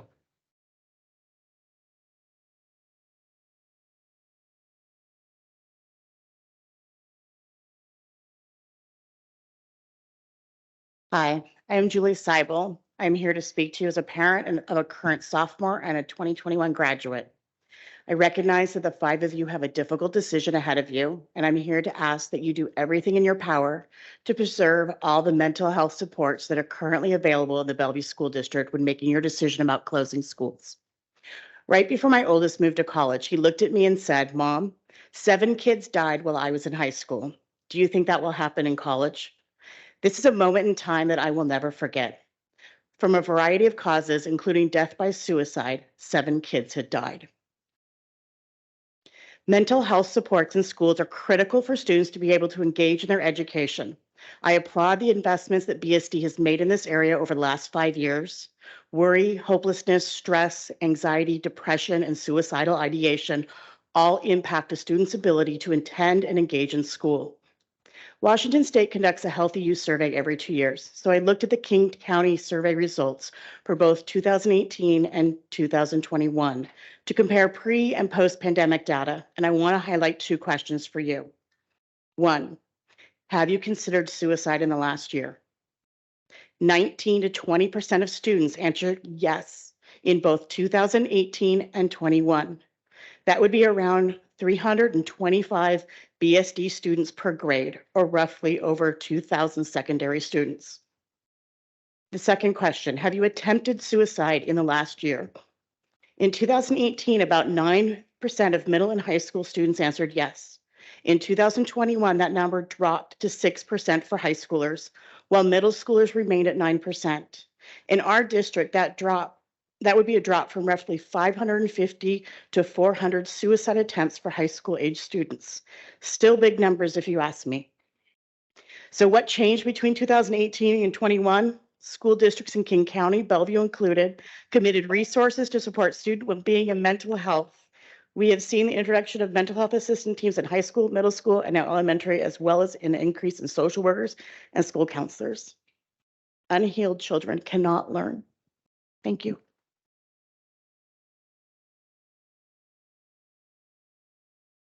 Hi, good evening. I'm Karen Jackson. I'm a white female. I work for the district. I live in the city of Bellevue. And full disclosure, the story I'm going to tell you comes from the time I got ripped in California. In 2009, the school district I work for in California was faced with a $35 million shortfall due to severe cuts in funding from the state.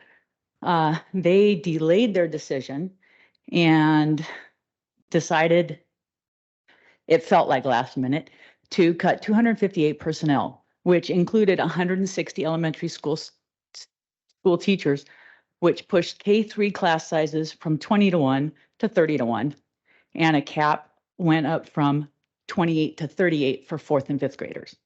The number of counselors in the district was cut in half. The number of nurses in the district was cut to 2. Their district was almost exactly the same size as this. They had 30 schools. Specialists were eliminated entirely from the elementary school. Specialists and teachers on special assignment were then put back in the classroom because when they let go all the non-continuings, they still did need some teachers. And so they saved funding there. In addition, special programs like MLL, AL, intervention supports, and others were just cut back. Not eliminated, but definitely cut back. This still wasn't enough. And in the second year, an additional 50 teachers were laid off in year 2, which reached into continuing teachers and went up to like teachers with 3 years of experience. As bad as that sounds for teachers, it was worse for the students because every one of those cuts affected a student in multiple ways. It wasn't just that they were sharing their teacher with a huger class size, but the support staff at recess or in the hall or in the reading room or the librarian, or all those people that touch our students daily, that build them up. We talk about SEL and no suicides. The more connections these kids have, the stronger they are. And I want you to remember that.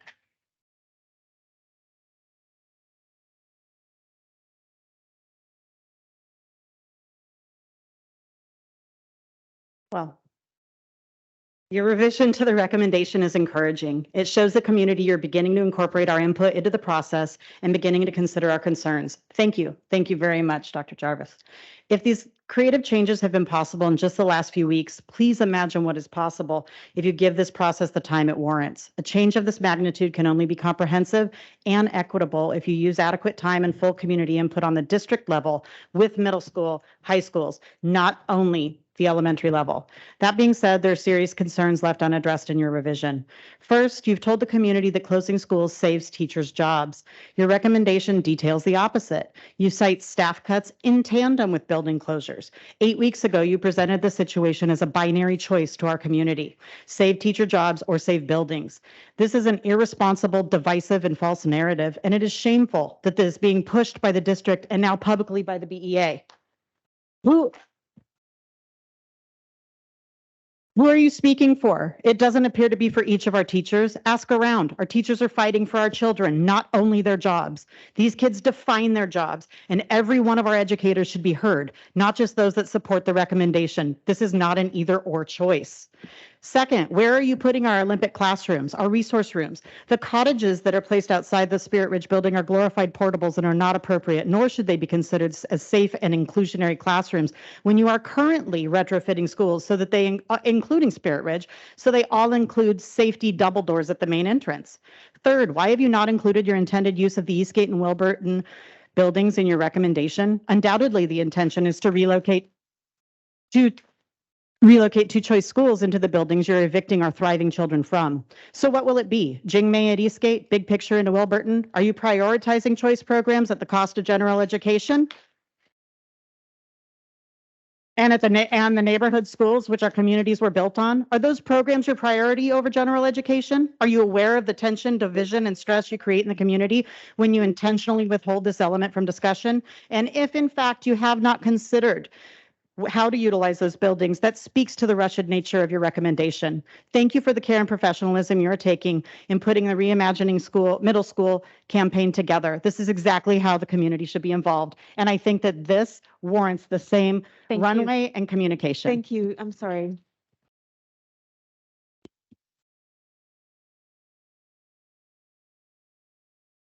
I'll just take a moment here before our next commenter, sorry to interrupt the flow, to say that folks online, you're probably hearing periods of silence at certain times during this meeting. That's because our room here is not wired for sound.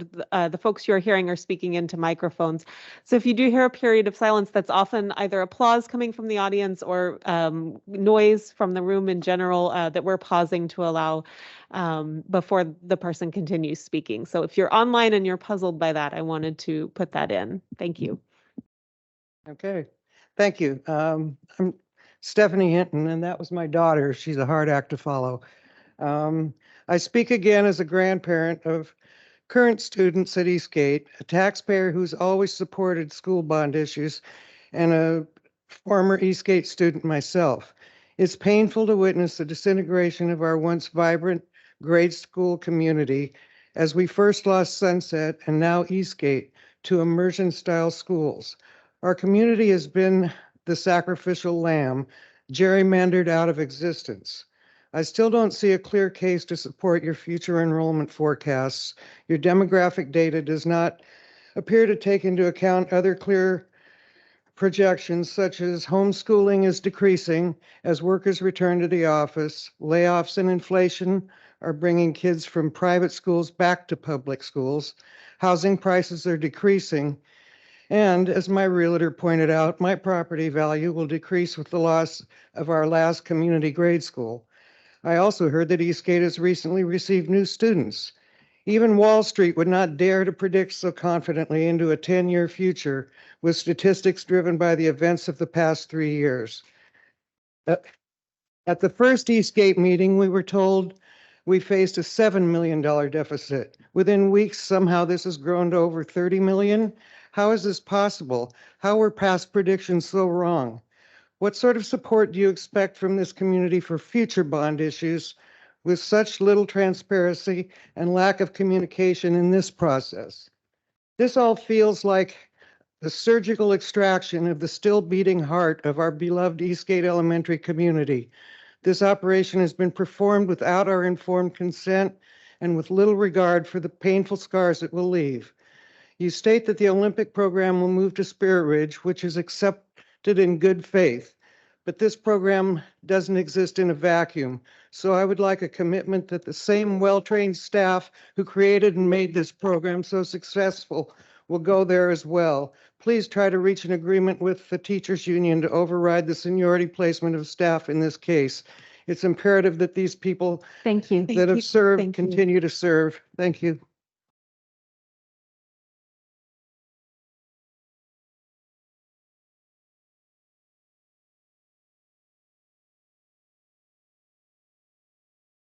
Good evening. My name is Lina Positu West, and I'm an educator.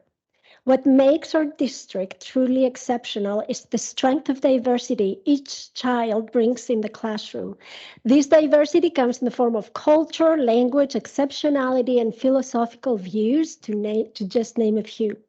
We, as educators, are committed to supporting and empowering our students to build strong character and to consume and create knowledge that benefits our world. To do that, however, we rely on strong partnerships, programs, and services that support all students so that they can all reach their full potential. So far, you have considered input from some of our schools about their great programs that have significantly and positively impacted their students' lives and how consolidation will alter their learning communities. I stand before you tonight in full support of their efforts and to also speak on behalf of educators across the district advocating for their students who perhaps have not yet been represented. A reduction in force will directly result in the loss of programs and services that many of our students rely upon and whose only access to such prestige is through our district. We empathize and realize you are given a challenging task, and we trust that your decision will be deeply rooted in what's best for all the students we serve. During this crisis, I hope one thing is evident, and that is our educators' passion and unwavering commitment to students and families. Thank you so much for your time.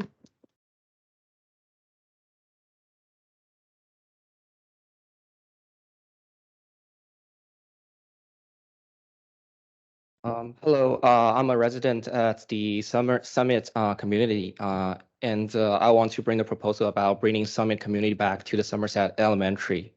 So looking from this map, you will see our Summit community is actually at the south side of Bellevue, and Summit community just a minutes away from the Somerset Elementary. It may take over 30 minutes for the bus to get the students to go to the Spirit Ridge or the Wood Ridge. Not to say that there's only one entry exit point for the whole Summit community. It's located at the south side again. So it will further delay the Bellevue school bus schedule if Summit is assigned to school further all the way north to the I-90. I drive mainly onto the Lakemont Boulevard Southeast every morning to the office, and allocating Summit to the Spirit Ridge will definitely add extra traffic burden on that road, which is the main driveway to I-90. And to wrap up, historically, Somerset Elementary was assigned to the Summit community based on the location proximity. We feel it's reasonable to bring Summit back to the Somerset Elementary if we want to consolidate the Eastgate. And yeah, that's all I want to say today. Thank you. Just a note for the board directors and speakers, I think we will try to take a break at 6:20 for 10 minutes. So we probably can take another few speakers. Thank you. Go ahead. My name is Lindsay Hartzell. I have 2 kids at Eastgate. Well, one would be coming in to kindergarten. I keep hearing that you are the ones to have to make the hard decisions, and I agree. I want you to be clear. Approving this plan is not the hard decision. It's the easy way out. It's what's easiest for all of you. At the expense of my children. You're making my 5- and 9-year-old do the hard work instead of you. Traumatizing hundreds of little kids because creating equity is just too hard for you. And you find ways to justify what you're doing is for the greater good and detach yourself from all the trauma it will cause because you won't have to live it. You'll be on to the next thing. We'll be trying to figure out if we can afford to move or how we keep our children in a school district that hurts them. It seems that everyone is justifying, diminishing, or dismissing the harm that it's going to do to my kids. What you're consolidating is the impact, focusing it onto small children instead of dispersing it evenly throughout the district. You are forcing hundreds of small children to diminish their quality of education so that other students can have a better one. This is not what the greater good looks like. You don't step on the marginalized to give the privileged a leg up. This isn't about enrollment numbers, it's about prioritizing some students over others. If you can't figure out how to balance the budget without hurting small kids, you don't deserve your job.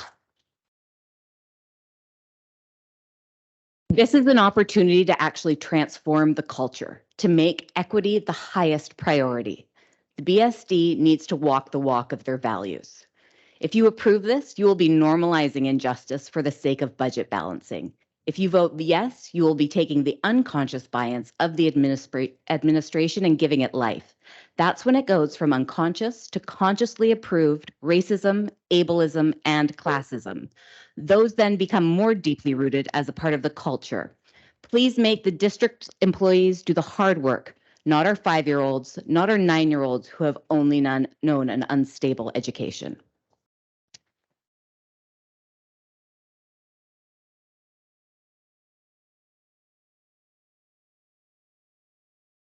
Hi, my name's Lisa Ross. I've been here so many times, I'm getting quite tired of it. Let me start with, again, on the demographer. I don't know if you've recently seen some talk on Next Door Neighbor that he is well known for helping close schools across the American West. And in fact, his website boasts that his specialty is helping the school board sell school closures to skeptical constituencies. Again, you need more than one demographer looking at the enrollment. I've already raised those questions. Secondly, let's talk about the numbers. Wilburton actually has 365 enrolled students, Woodridge 269, Sherwood 320, the list goes on. You talk about wanting to close the smallest schools. Why is Wilburton on the list when we have 365? And our enrollment grew this year. And we have commuter science. And we're an inclusive school. There's many reasons why Wilburton should remain open. One of the options in the first admin's proposal was to have Woodridge combined with Ennetai. Wilburton came up and said, hey, we could take Woodridge and combine us into Wilburton. Why isn't Wilburton's concerns being addressed? Nothing about Wilburton was addressed in this recent proposal. You talk about keeping Eastgate whole because they have a family inclusive environment. So does Wilburton. Why do you think splitting our school in half and shipping our kids across the city is a responsible way to go about it? Absolutely not. Keep our school whole. If you want to close smaller schools, then look at the actual smaller schools. Lake Hills wasn't on the list, Phantom Lake, Newport Heights, they all have smaller enrollment than Wilburton. Why wasn't this looked at?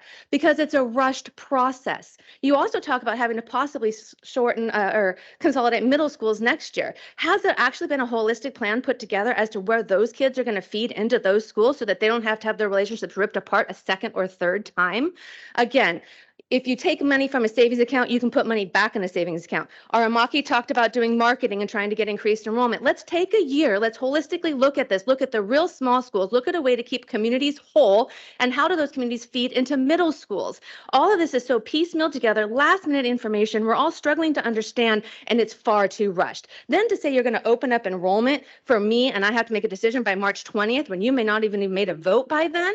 Absolutely ridiculous. Stop the madness. You five have the ability to stop the pain. And I implore you, send the admin back to the drawing board. Thank you.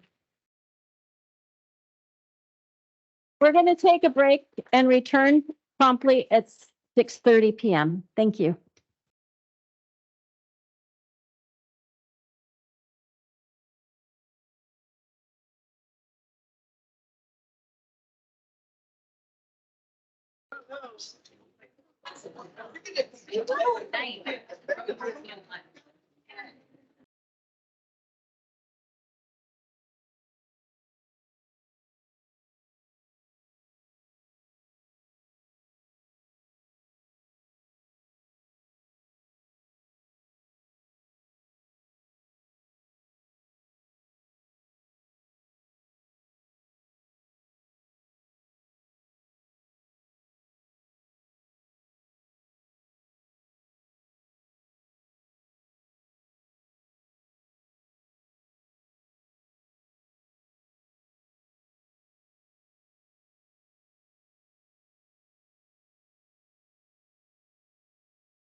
We will be starting again in 2 minutes, which is delayed from where we were.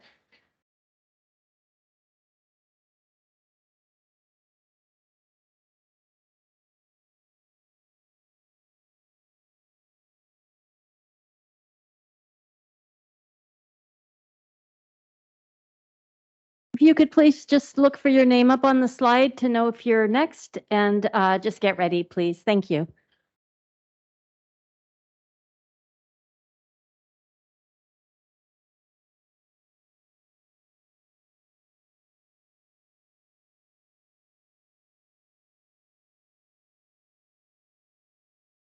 Okay, thank you.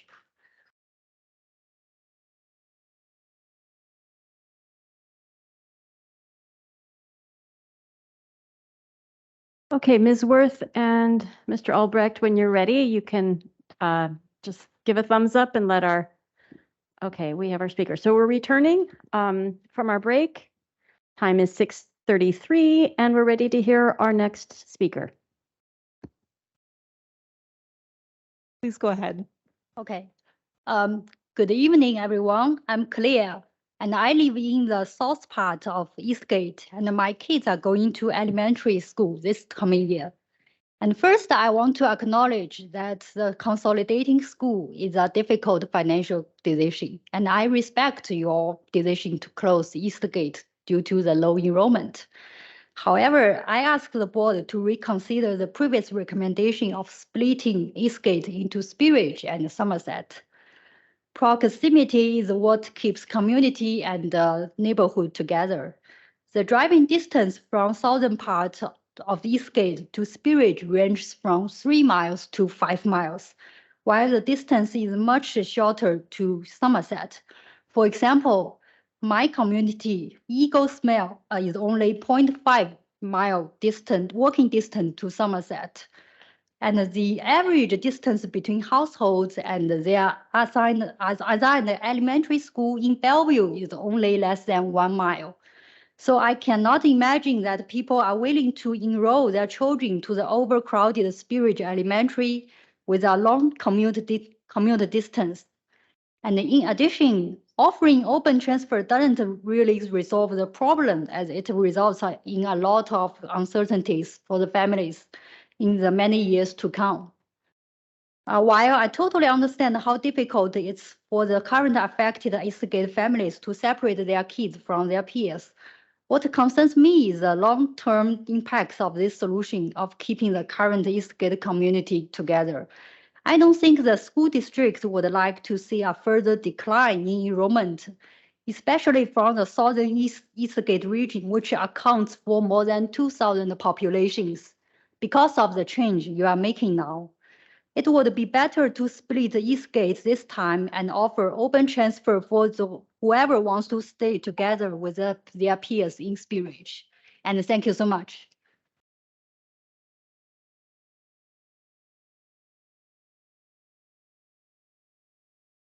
Good evening. My name is Maria Strom, and I'm a parent of a third grader at Sherwood Forest. In the last few months, I've listened to every board meeting and hearing on this topic, attended our own school's open house, spent dozens of hours working with many other parents in ways to respond to the process. I'd like to quickly address the families, the educators, the administration, and the board. To the families, I heard you all use your voice, and I'm inspired by the empathy, focus on equity, and passion that you all demonstrated, and what persistence we all exhibited trying to be heard by the district. I think we were listened to, but I'm not sure we were ever truly heard. To the educators and in-school staff, I heard you demonstrate the district values of integrity, compassion, respect, and collaboration. I already knew that my own neighborhood school staff is amazing, but I came away impressed with teaching staff from across the entire district. To the district administration, you know our frustration. The choice to brand our dire situation with a Pollyanna slogan of planning for the future, pitting school communities against each other like we're in the Hunger Games, the lack of timely or even useful answers, and the resistance to engage in meaningful conversations about data. To say we're all disappointed is an understatement. To the board, I imagine you're also frustrated with the rush process and the slow pace of answers. Well, I think we heard that at the outset. I want to remind you that this is your decision. A policy we haven't discussed yet is number 1620 on board superintendent relations. It states the role of the superintendent is to advise you, but the final authority is with the board. Here we are, faced with a myriad of terrible decisions. This community voted for you in hopes that you'll make the right choice. We also demand that you ensure that the district does better in the next few years when this same set of parents and kids suffers the same discussion in middle school. Thank you.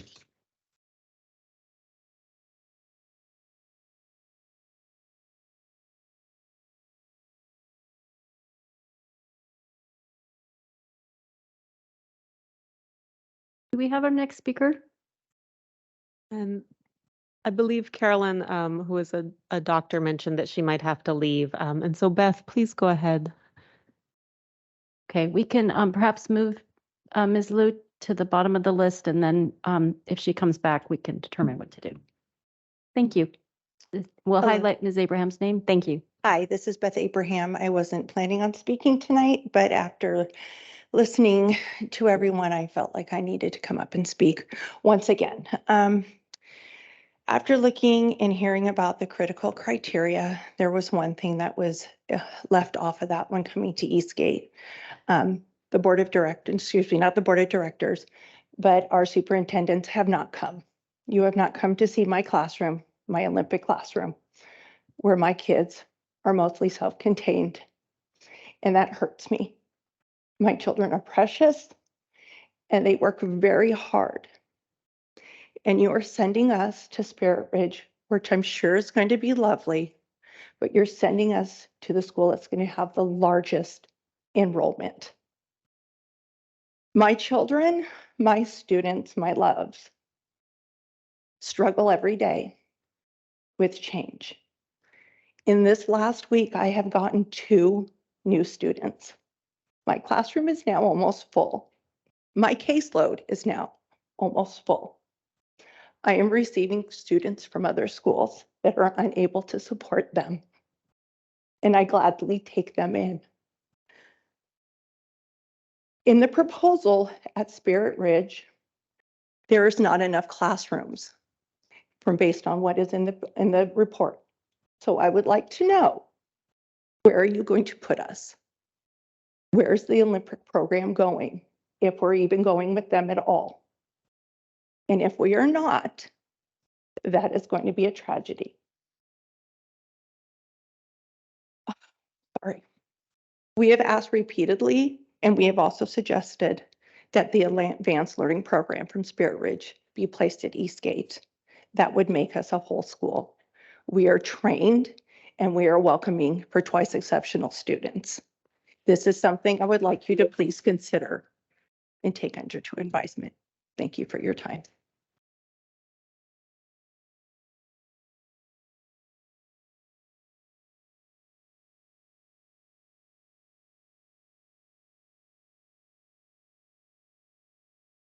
Hello, thank you for the opportunity to speak. My name is Megan Bechtold. I'm the office manager at Wilburton Elementary. I'm here to remind you that on page 9 of the Planning for the Future School Consolidation Report recommending Wilburton's closure, it incorrectly states that Wilburton has 71 open enrolled students. The actual number is 38, 15 of which are children of BSD employees. I still have not received a response to my 3 emails to Melissa DeVita asking for the names of the 71 students that the school district claim are open enrolled at Wilburton. I have submitted copies of those emails and a spreadsheet with the 38 students with notes showing how they were counted more than once by the district to be included in the official record of this meeting. In the board agenda for today, a PDF of upcoming BSD travel is posted and was just approved by the board. On the list are the names of 8 employees who will be traveling to Houston, Texas, April 2nd to the 4th to visit an Arabic language school, one of which is the current principal of Ardmore. This trip will cost the district almost $15,000. Yesterday, March 8th, the interim superintendent announced revisions to the closure recommendation, and Ardmore will now be the new Arabic language program school and not close. If the school district wasn't planning the whole time to make Ardmore the home of the Arabic language program, why were they sending the principal of Ardmore Elementary Elementary to Houston. These travel plans weren't made this week. This leads to the reminder that BSD left off Eastgate and Wilburton from the ELP registration form for the 23-24 school year, but Ardmore was included. Now we know why Ardmore was never taken off, because the district always knew Ardmore was never going to close. Finally, let us not forget that the city of Bellevue has approved $450,000 a year, providing a safe parking lot for families living in their cars that will open this summer. This parking lot is in the Wilburton attendance area, and those unhoused children would attend Wilburton. There are too many errors and inconsistencies in this proposal. Please vote no on this school closure recommendation. It would be a mistake to close Wilburton Elementary. Thank you.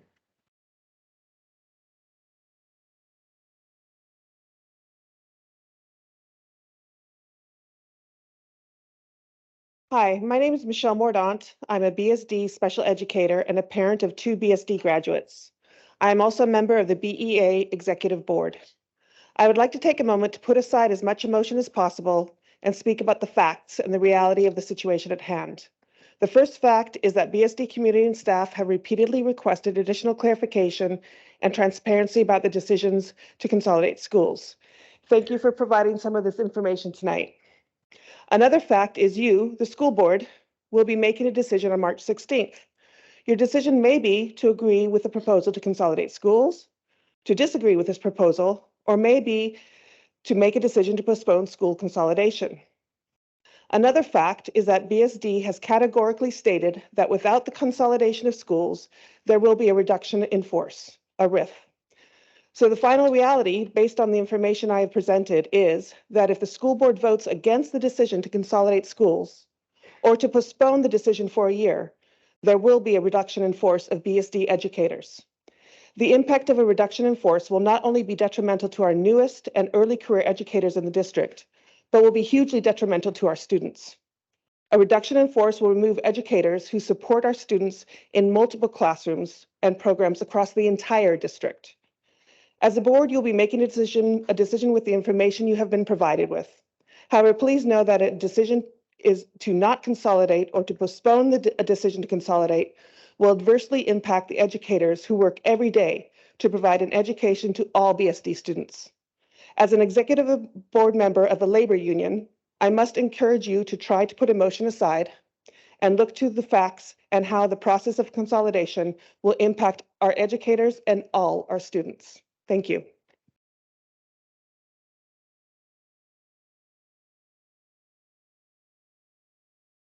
Hello, I'm a working mom with 2 kids, and I'm speaking on behalf of 98 Gate families. Closed Eastgate will have a profound impact on our community. This is particularly for the families who have called Eastgate their home for years. The loss of neighborhood school is not just an inconvenience, it's a disruption of our way of life. Parents and children will now have to endure longer commutes, which will have a significant impact on our daily routines, career opportunities, and family time. Additionally, the loss of community connections and neighborhood playmates will deeply impact our children's social and emotional development as they are faced to adjust to a new environment. We strongly believe that offering gifted or Mandarin language program at Eastgate would not only attract more families to the area, but also help to retain the family who are already part of our community. As you are aware, 737 of the Bellevue residents are Asian families, and many of these families are super interested in gifted, and almost 90% of them learn Chinese after school. If the Eastgate were offer these programs, it could draw family back to the neighborhood school and reduce the over 100 long waiting list for Jingmei. Also reduce the financial burden on families. I would like to emphasize that if gifted programs were to move away from Spirit School, it would negatively impact the enrollment at both Spirit and Eastgate. Families who are interested in gifted or Mandarin programs may less likely to enroll either school if these programs are not available.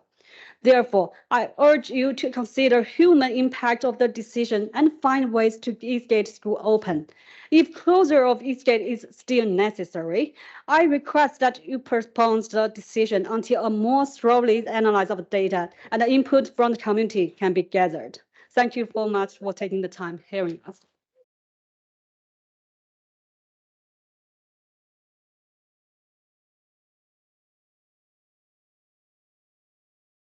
We actually just ask you to please kindly give it to our our board coordinator. We'll get it. Thank you. Anybody in the future, please give any handouts to the board coordinator who can make sure it's properly in our record. Thank you.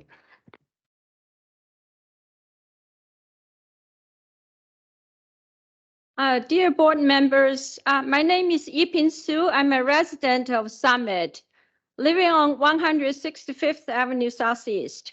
I'm here today to urge the board members to consider putting our Summit children back to Somerset Elementary School. We are a neighborhood next to Somerset, and Somerset is the closest school for Summit kids. I think it is only natural to put our kids in Somerset School. This way will benefit not only the children, but also the school system. It will be much better for the kids to focus their time on learning instead of fighting the traffic every day. Meanwhile, the school will cut bus commuting time and staff time and saving our precious school resources. And plus, historically, the Summit was assigned to Somerset. It changed only when there was a need to go to Eastgate a few years ago. So there should be a very smooth transition for children from Summit to Somerset. Thank you for your time and consideration.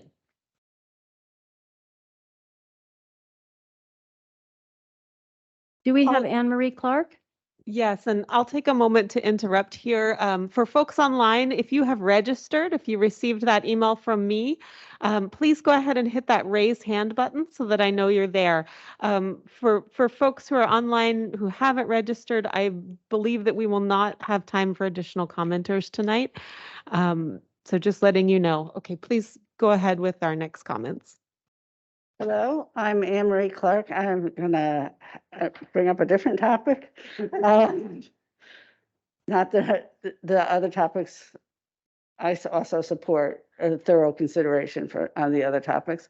I am the president of the Sammamish High School Robotics Boosters, and I want to congratulate the Robototes for winning the Impact Award at the competition last weekend. And also congratulate the Impact Award is the highest honor in FIRST Robotics. It is a really big deal to win this award. And also, do you want to come forward and you can stand behind the speaker and then it'll get captured on camera? Mm-hmm.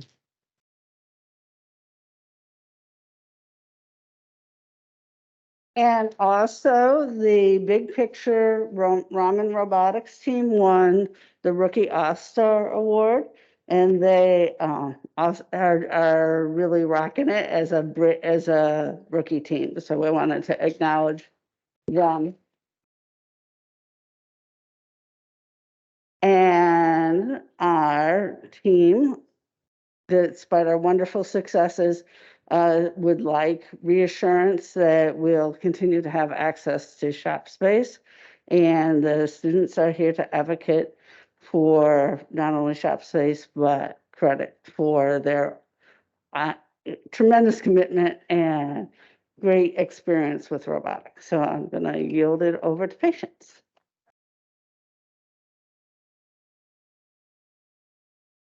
Hello, my name is Patience Irwin. I am the advocacy lead for Team 2412 and 16750, both Sammamish High School robotics teams. To start, we wanted to thank you by supporting us, by giving us verbal confirmation of our shop space. The stability of a secure shop space allowed us to win the first Impact Award, awarded to teams who transformed the culture of STEM, encouraging more of today's youth to become science and technology leaders. We would like to talk about elective credit for STEM education. I'm going to pass it over to Natalie Wong. Yeah. Sorry, that. Hi, my name is Natalie Wong, and I'm the outreach lead of the Sammamish High School Robototes, and I would like to ask you all for elective credit. It is amazing and absurd that just a team of 50 students on a robotics team will spend over 15,000 hours at just meetings, not counting those on leadership positions, outreach events that we extend to elementary schools and middle schools to help them get into STEM, and work done outside of meetings. In comparison, even the most rigorous AP and CTE credit courses do not expect these sort of hours out of high schoolers, especially when they're not being awarded even elective credit for it. And this is just an average sized team. The Sammamish High School Robototes have over 80 students as well as mentors dedicating thousands of hours to the team. And this is just FRC. There's also FTC, VEX, and rocketry. All STEM activities deserve elective credit because they teach real world experience. Robotics is the best college and job preparation activity for students, teaching problem solving, communication, collaboration, and leadership as soft skills, and multimedia, engineering, programming, business, advocacy, and outreach skills that can be applied to our future ambitions. Even when teaching a ton of useful skills, those in robotics are still not being recognized on their college transcripts for what they're capable of. Because the project-based learning method of robotics is so effective on giving real-world experience, 2 of our students got an intellectual adventure internships, showing their competency in the real world. We only ask that this competency is reflected through elective credit. And now I'll be passing it on to Eleanor Widows for our ask. Hello, my name is Eleanor Widows. I work for both Natalie on outreach and Patience on advocacy. You've already heard us talk about elective credit numerous times at numerous meetings. However, we come with good news. A committee has been created regarding elective credit. We'd like to thank you so much for not just understanding our struggles, but working with us to fix them. However, we have students who need this credit as soon as possible, so we're inquiring about the timeline for this credit, specifically if it will be available next year. We've sent you an email and are looking forward to a follow-up email regarding updates on this credit. We'd like to be involved and help however we can because we understand what big impact this credit will have on struggling students who need this credit to graduate high school. Additionally, we have an invitation for you and all of you. Yeah. Sammamish High School is hosting a robotics competition March 24th to 25th. This is all day. You can pop in and out whenever you want. Here you will be able to see where our effort, teamwork, determination, and thousands of hours, as you've heard from Natalie, all go to. We'll have teams from all over the state coming together just to compete and participate in robotics. We hope to see you there and hope you'll understand just how important these programs all are to us and hoping that we can get the credit we deserve for them. Thank you all for your time. That's March 24th to 25th. Thank you. I yield my time. 5 teams from Bellevue High School will be competing in the event. So it's not just Sammamish that has robotics teams. It's all over Bellevue.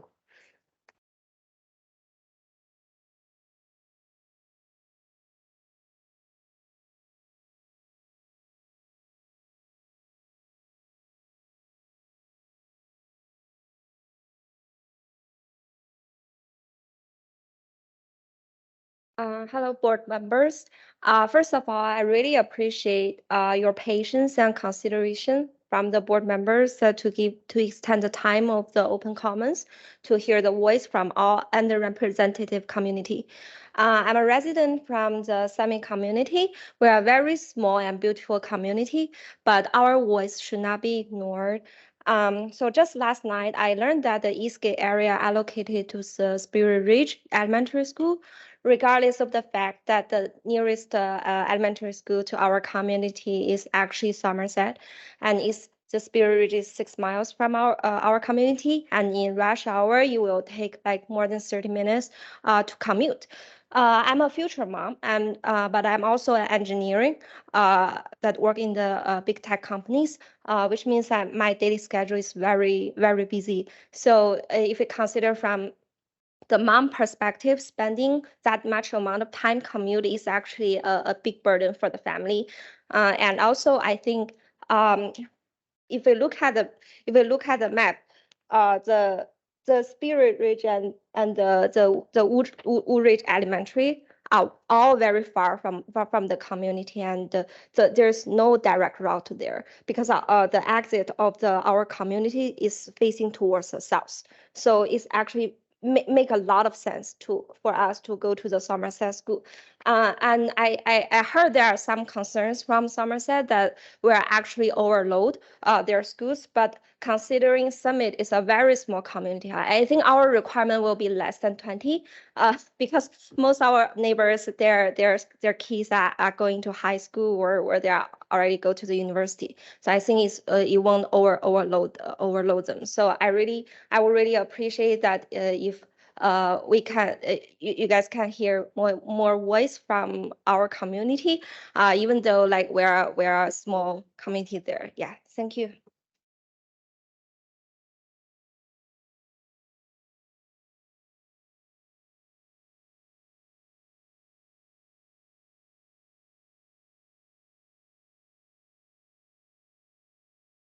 Hi, committees. My name is Xiao Wang, and I'm a resident of the Summit community at the very south end of the Bellevue and Eastgate district. And I'm pretty sure you heard multiple times tonight that the same ask that we bring up. I think it's a strong indicator that our community has a very strong and unified request that the current consolidation plan is unreasonable and unfair to the family that's living in this neighborhood. So here the ask was, I think, we would like to ask for a revise for the consolidation plan to bring Summit back to Somerset. And for myself, I'm a father of 3 children. So I have a 6 years old, 4 years old, and 2 years old. Every morning, it's a very big challenge and it's a mess to bring all the kids up, prepare them, and send them to schools. And like the 6 years old need to go to kindergarten. The 4 years old and the 2 years ago, they need to go to daycare. And they imagine now if the school district moved to very, very far at the north, it will make this challenge become a nightmare to our family. So I sincerely urge the board to consider and revise the consolidation plan to bring Summit back to Somerset. Thank you very much.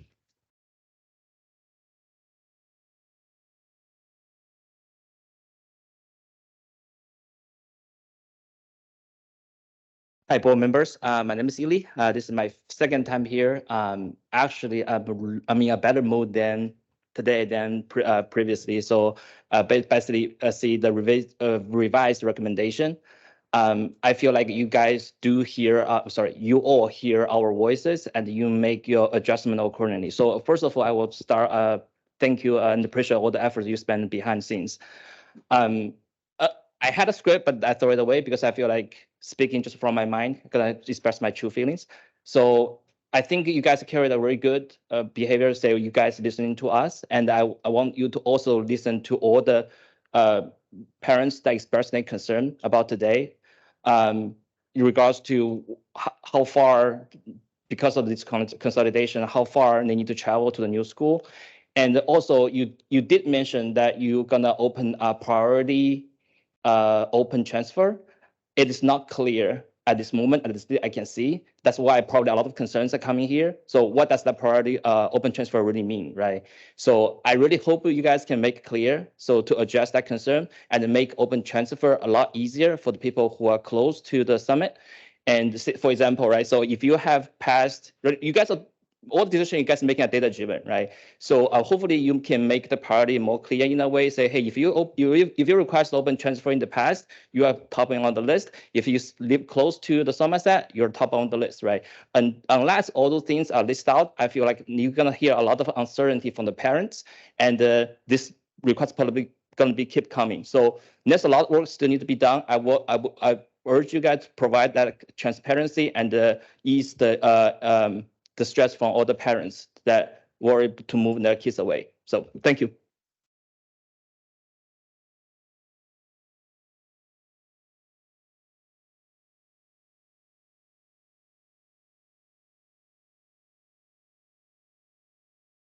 Hello, board member. My name is Ying. I want to thank you guys patiently understand us and listen to our voice and make a judgment to the new revised consolidation plan. Yesterday, I reviewed the revised consolidation plan, and I think I compared the older one versus the new plan one. I examined the enrollment and the capacity ratio between the new plan and versus the older plan. In the old plan, you will see the North region is 66%, Midwest region is 57%, and the South region is 73%. But in the new plan, you will see actually the North region is 71%, Midwest region is 85%, and South region is 82%. You will find the gap between the three regions is reduced. You actually utilize the Midwest region and also avoid the overcloud in the South region. That is good. Secondly, you also will see in the Somerset now that enrollment capacity ratio is 94%. I saw the open transfer option. So you can leave the 6% percentage for the open transfer. You can control the enrollment, which will avoid the unforeseeable increasing of the enrollment in the future. Secondly, the new plan prioritize keeping the school one community together, ensuring that students from Eastgate, Edmore School, and also Somerset School students are not separated from their friends, teachers, and classmates. Thirdly, the current plan indicates that there is no need to use the portable classroom, which provide a much more safe and optimal educational environment for the student. Overall, I believe the revised consolidation plan is a good solution that allows for flexibility in case the unforeseeable scenario will be happen in the future. Honestly, I still suggest slowing down the consolidation process and focusing on increasing the quality of education. Thank you.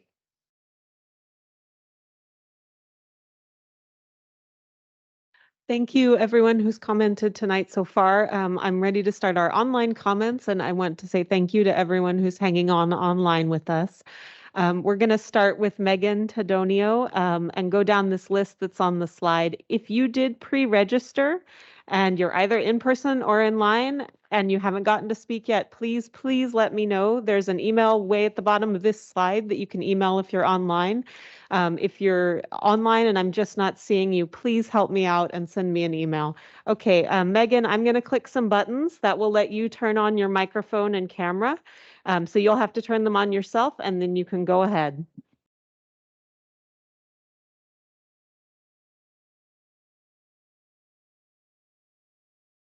Hi, thank you. My name is Megan Tadonio, and I'm a member of the Mental Health Assistant Team, also known as MHAT, and I'm based at Big Picture School.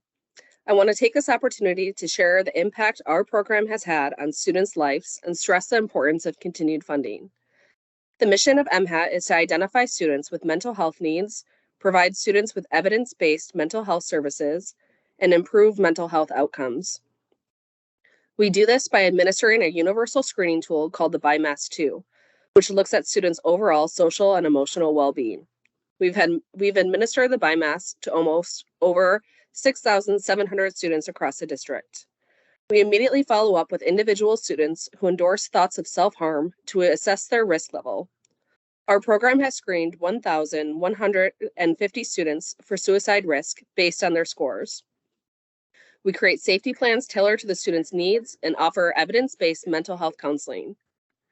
We also receive counseling referrals from administrators, school counselors, parents, and student self-referrals. Approximately 30% of students we screen show significant signs of anxiety and depression. This year alone, MHAT counselors have provided services to over 460 students. Our program is effective. 86% of students report a decrease in symptoms after receiving MHAT counseling. Our program is currently funded by SR funds, which are sunsetting this year. Reducing MHAT funding will have a negative impact on our school community. Losing just one FTE equates to about 60 to 70 students not receiving counseling services, and the number of students receiving the BIMAS-2 screening may need to be lowered. We must provide suicide prevention and intervention, and not doing so is a liability for the district.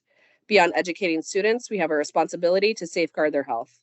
Our program is literally saving the lives of students in this district and improving mental health outcomes. Please continue to support this important work, and thank you for your time.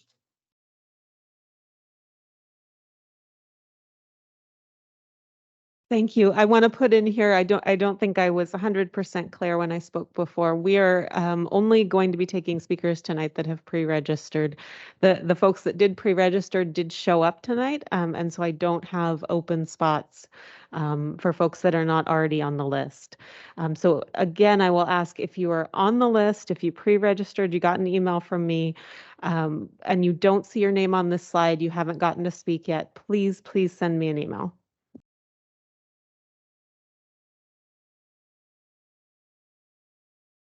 And Sean, please go ahead. For having me here. First of all, I appreciate the school board's better open communication and better and transparent data sharing, both from legislative and financial perspective. And I also appreciate school district taking into account Somerset's close to full capacity and the related risk of security due to the potential student base change from the other merging school zones. I also appreciate school board's flexible recommendation of prioritize the transfer for Eastgate students due to traffic concerns. I fully understand the budget pressure from the school board, and the school district is kind of entity, although it's not a common business entity. However, I have to point it out, beyond the budget, there's also other pressures.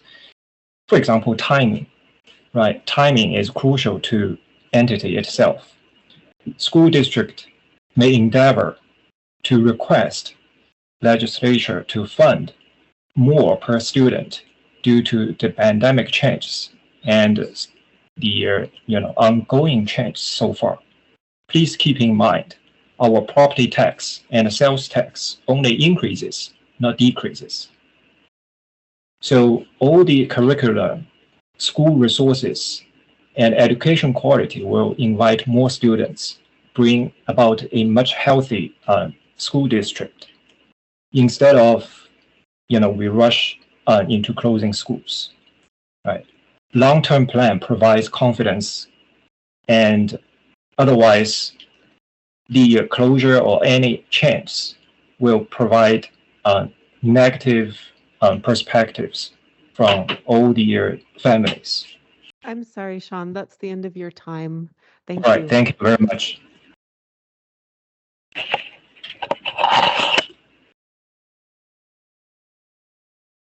Hello, my name is Xing. My child has been in Bellevue School District for about 2 years. Can you hear me now? We can hear you. Please go ahead. Awesome. Yeah, so my kid has been with the Bellevue School District for about 2 years. So I heard a proposal to rezone Summit into Somerset, which was brought up during the meeting by some Summit residents, has raised significant concerns for me. The majority of children from the Summit neighborhood are currently attending private school, such as the Open Window School, instead of public schools. If now Summit families decide to switch back to public schools, they can choose to go back to Spirit Church or enroll their children in the school of their choice. In my opinion, the proposed rezoning of Summit into Somerset would not be in the best interest of all students, as Somerset is already grappling with overcrowding. Regarding the new consolidation proposal for the South area, it is encouraging to see that the culture and practices and Eastgate are being valued. Even though closing Eastgate is still not desired, consolidating the entire Eastgate population at Spirit Church at least help preserve their aspiration to stay together as one community and family. Families who don't reside in Somerset but wish to attend the school would be able to do so through open enrollment. In general, I think that the new proposal would result in minimum impacts on schools and students. Last, Seeing teachers' job being cut and witnessing people's distress make me truly heartbroken. Our beloved teachers, I'm here with you. I want to let you know that everyone loves you and your great service to the Eastgate community is much appreciated. As someone who lives in Bellevue, I sincerely wish that BSD can devise innovative solutions to preserve these teachers' jobs. Thank you so much.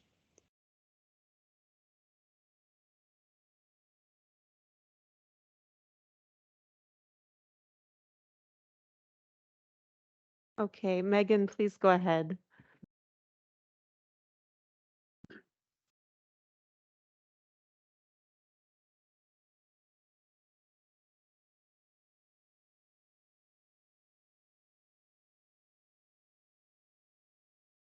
We don't hear you just yet. Hi, Megan. We can see you, but we can't hear you.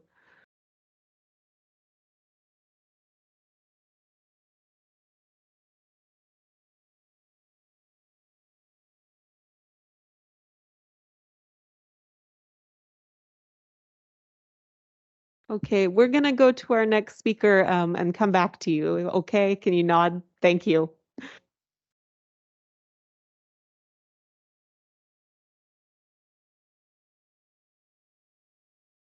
Okay, please go ahead. Good evening, everyone. This is Jia Yi. I'm here today to urge you to reconsider the decision to close Eastgate Elementary School, especially in light of the fact that the school district has not yet found a suitable solution for the children in the Eastgate community to attend school. As a parent of two young children, aged 4 and 4 months, I'm deeply concerned about the sudden decision to close the school, which made us feel instabilities in the public school system.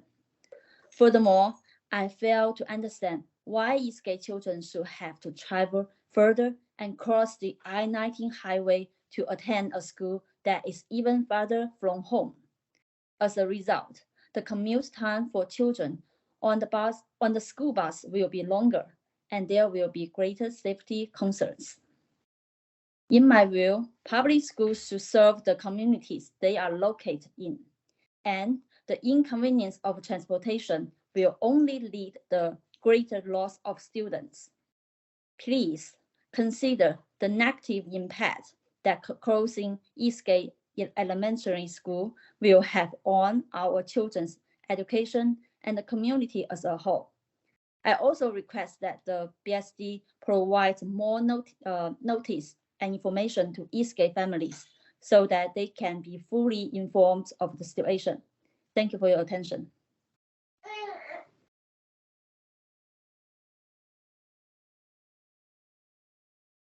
Please go ahead, Jody.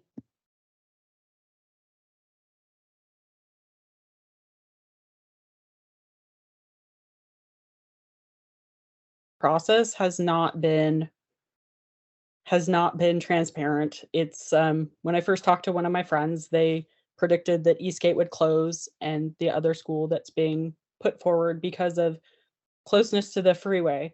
Like, they have the Olympic program at Eastgate. Many of the kids at Eastgate, including my daughter, have issues with who are on the autism spectrum. The entire school is trained to deal with kids like this. And then the way it's been rolled out by the Bellevue school districts has not been fair. Like, the families are fighting with each other. Hey, the families are fighting with each other to not fighting. The schools are pitting against each other in a way that is not collaborative. And I know every school supports each other, but it just, we stopped going to meetings because after the first open house, I didn't feel like I was heard. There was no answers. It was told there was no process. It's like, the process is there. You already had it laid out. You already knew what you were going to do. It's not transparent. This is who's going to be affected. Kids who have had 1 year of being back without having issues without COVID, and now she's going to be sent to the largest school. She's going to be at the largest school in the district, and from what it sounds like, we don't even know if the Olympic program's going. Like, most of the kids in special ed are served by the same teachers with it's disruptive for families. It's not been thoughtful. It's been like, I was told I could sit in on a committee. I don't have time to sit in on a committee or, propose more. Like, you can do better. You can do better. I just hope you don't close the school, but I know you will. Thank you.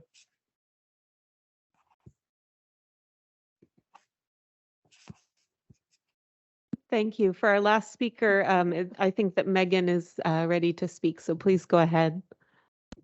Can you hear me now? Yes, we can. Excellent. Thank you for taking more time to hear public comment. My name is Megan Russell. I have 2 kids at Eastgate. I appreciate that some input from the community has been incorporated, and I do feel heard, finally. However, I still have significant concerns about the enrollment forecast and the data that this recommendation is based on. What if it's wrong? That being said, if this proposal is approved, we need to understand the whys and have the ability to get other questions answered in a timely manner. Why will Spirit Ridge be using early learning spaces as classrooms? Will there also be an early learning program? Will there be space for Olympic? Why not redraw all the boundaries so we don't have schools over capacity, some small schools, and kids traveling over 5 miles to elementary school? Aren't middle schools next? Why not do them all at once? What lessons will be dropped to facilitate the time for additional social emotional instruction? This is listed as a mitigating strategy. I want to end with my most important thought, since it seems like this decision is a done deal. Keeping the, and I quote, entire Eastgate school community together means students and staff. This includes, but is not limited to, custodian, paras, secretary, teachers, GSAs, nutrition services, etc. A true consolidation would be smushing staff and administration from both schools and then using seniority to determine who would be displaced and at the top of the list for other BSD roles or buildings. Why is the heavier burden being put on the kids and employees at these 2 schools? The BEA-CBA gives the district a lot of leeway in assigning teachers. Combining staff versus giving Eastgate and Wilburton teachers first opportunity to bid for open positions would greatly help students with this change. Thank you.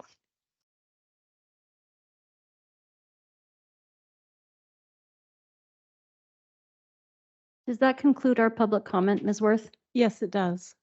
Okay, so at this time, we will now shift to our opportunity to have a board business discussion. I'm going to sort of ask if there's anybody who would like to go first. We have, I think, we have allotted approximately 40 minutes, and it'd be nice if we tried to divide it equally, but I also want to make sure that everybody does have a chance to say and talk about what's top of mind. I see a hand up already. I think it's Director Shuey's. I can't tell if I'm quite looking at the right thing, so just 1 second. Yes. Okay, go that's ahead, me. Director Shuey. I think Director Chu's hand is up, Vice President Shuey, and I think Director Chu's hand is also up. So go ahead. Okay, thank you. Can you hear me okay? Yes. Okay. As I said earlier, I had an engagement that was planned several months ago, child related, and so I do need to drop at 7:30.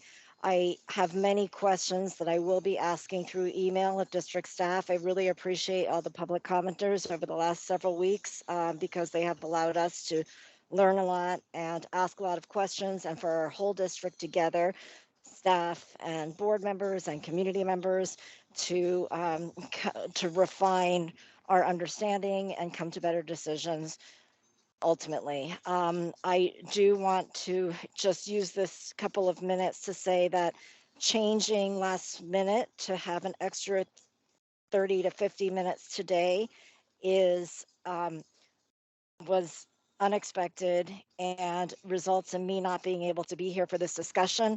I would have preferred to be here, have had all of us be a part of that discussion. And so I want to say that because this is part of what makes things difficult is we talk about inclusion and we talk about having predictability. It is really difficult to do when we make changes that impact other people. And in this case, me and the constituents that I represent. And I wanted to just get on the record that is unfortunate. I will be asking my questions of staff separately, mostly through email and ideally with some live phone calls as well. And I'll be dropping at 7:30. Thank you. Thank you. I thought I saw Director Chu's hand up. I don't know if you want to speak now. Actually, or... I had a process thought, Sure. and that was, well, having each of us have a chance to speak is something that we do regularly, but we don't have a discussion. And I think it's important for us to have a discussion. The power of us being able to represent each and every student and not some students or some stakeholders or whatever is our ability to bring a lot of different things to the table and then to make sense of all the things all our stakeholders bring to the table together. And so I'm hoping that we can kind of maybe put some of our questions on the table and then actually have a discussion. Joyce, I understand that it is really hard to have changes last minute, but I think that we've run out of time and we as a district have set up a process that doesn't give us much time to iterate. And so sometimes it has to be on the adults of the system to take the hit. And I know that sometimes we can't, and I understand that, and I'm sorry, but we still need this discussion time before we can make our decision next week. So I'd like to hear your questions. The idea to me of us constantly just throwing questions individually at the staff or having an individual conversation with the staff and not talking together and sharing that, I think we're going to miss something. I want to hear what every one of you has to say, what you're thinking. I want to react to it. I want you to react to my thinking. And I want us to come to a decision together, not just have a vote. I want us to actually come to a decision that reflects the best interests of our kids, our families, and our teachers and staff. So anyway, that said, I would like to hear Joyce's questions, and I'm hoping we can have a conversation. I would like to hear Joyce's questions as well, and same, I'd like to actually have a discussion together, but I appreciate you, Joyce, wanting to send your questions to the staff, but I think your question, I would like to hear it, and I'd like to be able to mull over it, because I think that's part of our process as a board too, as we move forward in this space. And each of us bring a unique perspective and we hear different constituents, and it would be useful for me to hear your questions, not just the staff. I will just say the majority of Yeah, time doing this in our pre-board planning session, and if I contrast to prior years, we do that more now than we ever have. I think the emailing is an exception to the rule, but it is another way to share. And usually when we do that, we do copy each other by blind copy. But I think I will say, let's not spend time talking about the opportunity to talk. Let's get going. The only thing I will just say is, like I said at the beginning, I haven't processed enough of this, so that's part of my challenge. So Vice President Shuey, if you want to engage with Director Chu, and let's get going.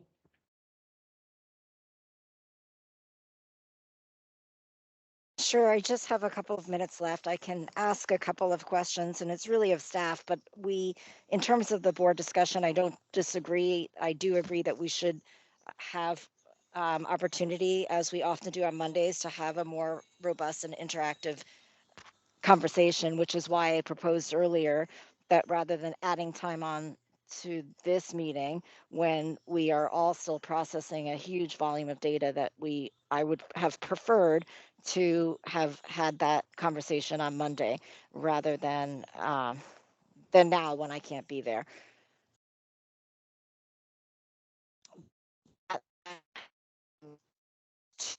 Since I had one of which I had before, is that I would like to have seen, I will say that You're breaking up, Joyce. We're having trouble hearing you. We do you. have a budget crisis. Okay, I am sorry, I am in transit. So if you can't hear me, then I'm not sure that I can make any changes that will help.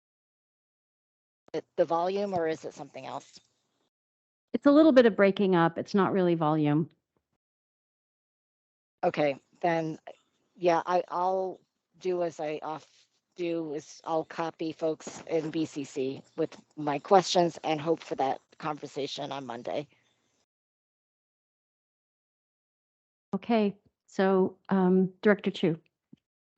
All right, I'll jump in with a few questions that are staff-related questions, and but they may also feed some conversation among us. When I look at this proposal, there are a bunch of things that I don't understand the details of clearly. So in the beginning, there's a report that says that we have a $33 to $34 million deficit, but then it says we only have, there, okay. We only have to deal with $31 million of that because of other cuts. This whole thing is about cuts, so I don't want those to be opaque. I want to understand what those cuts already will be. I don't understand what they are, so that would be a helpful thing to understand. Secondly, when I look at the proposal on page 20, there's like there's 4 scenarios outlined, although there's only 3 stated. Okay, the column headings say scenario A, scenario B, so that's fine. Okay. Okay, so in the examples that are shown, one of the things that I don't understand is that in the A column, there's a consolidate 2 schools and savings of $6 million. And then the B column, we don't consolidate any schools. But in the A column, we're going to lay off 50 people. But in the B column, we lay off 38. And that's in addition to laying off 41. And if I understand correctly, the 41,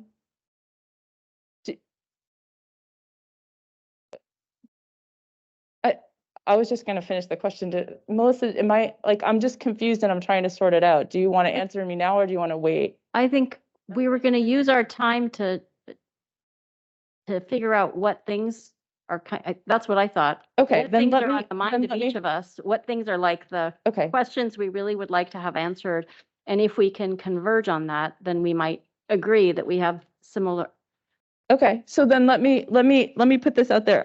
What I don't understand is there's a reduction of 41 FTE as stated as sort of a starting place for everything. I also have a question about that because that's at 6.2 million, but in a previous table or in a previous paragraph, it also talks about there's actually, if we were to drop our staffing to the right levels or something, we'd be at we would reduce by 7.5 million. So I didn't understand the difference between the 7.5 and the 6.2. Then when I get to this table and I see the 6.2, but then I see later in additional staffing reductions, in one case, we're going to lose 50 FTE. In the case where we're going to consolidate 2 schools. And what's confusing to me about that is that we've presented that if we were to consolidate, then we wouldn't lose any additional staffing positions. But here we're going to consolidate and we're going to lose 50 FTE, but it said that we would only lose 30 FTE per school. So even though we're consolidating 2, and that leaves 1 not consolidated, we still have 20 more FTE than I'd expect there. And in the other column, we only dropped by 24. So I really don't understand the implications to staffing. We seem to have implied that it's this 30 people per school that's not consolidated, and I don't understand how it plays out. I also don't understand where it says program central supports and operational cuts, what it is we'll be cutting in addition to these things. So we've talked a lot about different programs tonight and how important they are to our kids, but it's not clear what is lost. Also unclear to me is with Ardmore, I don't think there was any conspiracy by the district. I know that the community is concerned. We have an issue with communications on this whole process. I don't think there was a conspiracy. I suspect what's going on is that potentially the principal from Ardmore, if Ardmore were to be closed, would be reassigned to do something else, potentially with this other school. What I'd like to understand is if we were going to run this other heritage language program, were we actually going to staff that with overhead staff like that we would put at a school? And if we were, was our initial plan for consolidating by like consolidating 3 schools, but then we would still open one new one in a different building, so we wouldn't have the full savings. Like, I don't think that's clear to everyone. It's certainly not clear to me, so I don't understand how it tracks in this savings chart. And I don't understand what our other options are. The other big space that I have a lot of questions around is in the equity space and Woodridge in particular, but also a couple other spaces. So when I think about Woodridge, when I think about Wilburton and try and understand that closure, we're sending kids across 405. We're sending kids from lower income school to higher income schools to balance the population. And we're putting the AL program at Woodridge, which takes one of the other proximate schools out of the equation for like looking at other solutions. Because one of the initial other solutions was to bring Woodridge over to Wilburton or Wilburton over to Woodridge or whatever it was. There's also thoughts, I guess there was some consideration at some point of putting Woodridge with Enitai but those schools all in a fairly high income area have some reduced enrollments, but we seem to be really moving on the school with lower enrollments. And I don't see numbers in the report that help me understand the equity impact of that decision versus some of the others we could have made. And then for the Eastgate one, like when I looked at numbers, I ran numbers for like our enrollment numbers and stuff, and I looked at them for the last few years, and I averaged them because the state obviously averages. They don't look at a single school and say, oh, you're under 400, we won't fund it or whatever. They look at our total and they average for 400 students for an elementary. And I think it's next year when we I'm not sure, but I think it's next year when we would drop below the 400 average. I'm not sure about that, but it doesn't look like we've dropped below the 400 average yet. So it makes me wonder a little bit about whether or not redistricting is something we should have been looking at or should be looking at in addition. Like when I think about bringing the kids across freeways, both of our solutions bring kids across a major freeway. And if we were really trying hard to preserve neighborhoods, I still have questions about that. So when I'm trying to do all these calculations, I don't have clarity on why the dollars here. And I also still don't have clarity on what programs are impacted from each scenario. So I think if I were to just boil this down, I need to understand the numbers on staffing that are not just theoretical or general at a high level, but that are specific to the scenarios that we're looking at. And I think we need to understand the numbers on equity, like what kids are impacted and what groups. I think we've done a really nice job of trying to look at it from a broad level and really tried to balance 3,000 moving variables. And I appreciate that, but I still don't have a sense if we did right equity-wise, especially with the Wilburton one, when I look at the untouched schools in the entire West area. And so I need better information. And I'd like to know with my fellow board directors, are you guys looking at this similarly? Do you have different concerns, or where are you? Yeah, I mean, I think, I mean, yeah, I mean, I think of the questions that I had, I have questions for which I would like more, and then I have thoughts on things that I wish were shared. So I'll start with questions. I think the things that I wondered, I had thought maybe in a more binary manner that if we started with the original proposal and we did it, that would mean essentially counting attrition. We otherwise would not impact programs, staff, and we would say, okay, this cost, high as it is, means that we are preserving like as we are. we are preserving staff, allowing attrition, but not letting anybody go. So what I did not know is the inclusion of potential RIF numbers, is that because Ardmore is taken off the consolidation list? Like, I just wasn't sure how is it that we're there now? So there was that. And then I did also have, when I heard the 30 million number, I was wondering that I remembered the 20. And so I wasn't sure if there were variables that it impacted. So I think ultimately I'd like to know, does the consolidation still come with cuts? And if so, how do we literally understand where they come from, why, et cetera? So that's my first. I think then I have some things that I think are important to make sure we share in our proposal. And I think a few of them I've said a few times. I do think, and this might be the voice of one, I think we fell short during the pandemic. And I have to believe that that is one of the factors that leads us to where we are here. And to not acknowledge it, I just feel like it is one of the factors. And if we understand that as a factor, then we can address it. So for me, that's something I've said before, and I just think it's important to acknowledge it. Kids didn't fall short, we did. We have to at least acknowledge it. So that's one thing. The other is, I think that the schools who will be put in them, we expect it would be big picture in Jingmei, and I think we should explain that. And then the other is just, I continue to hear, and I would like it.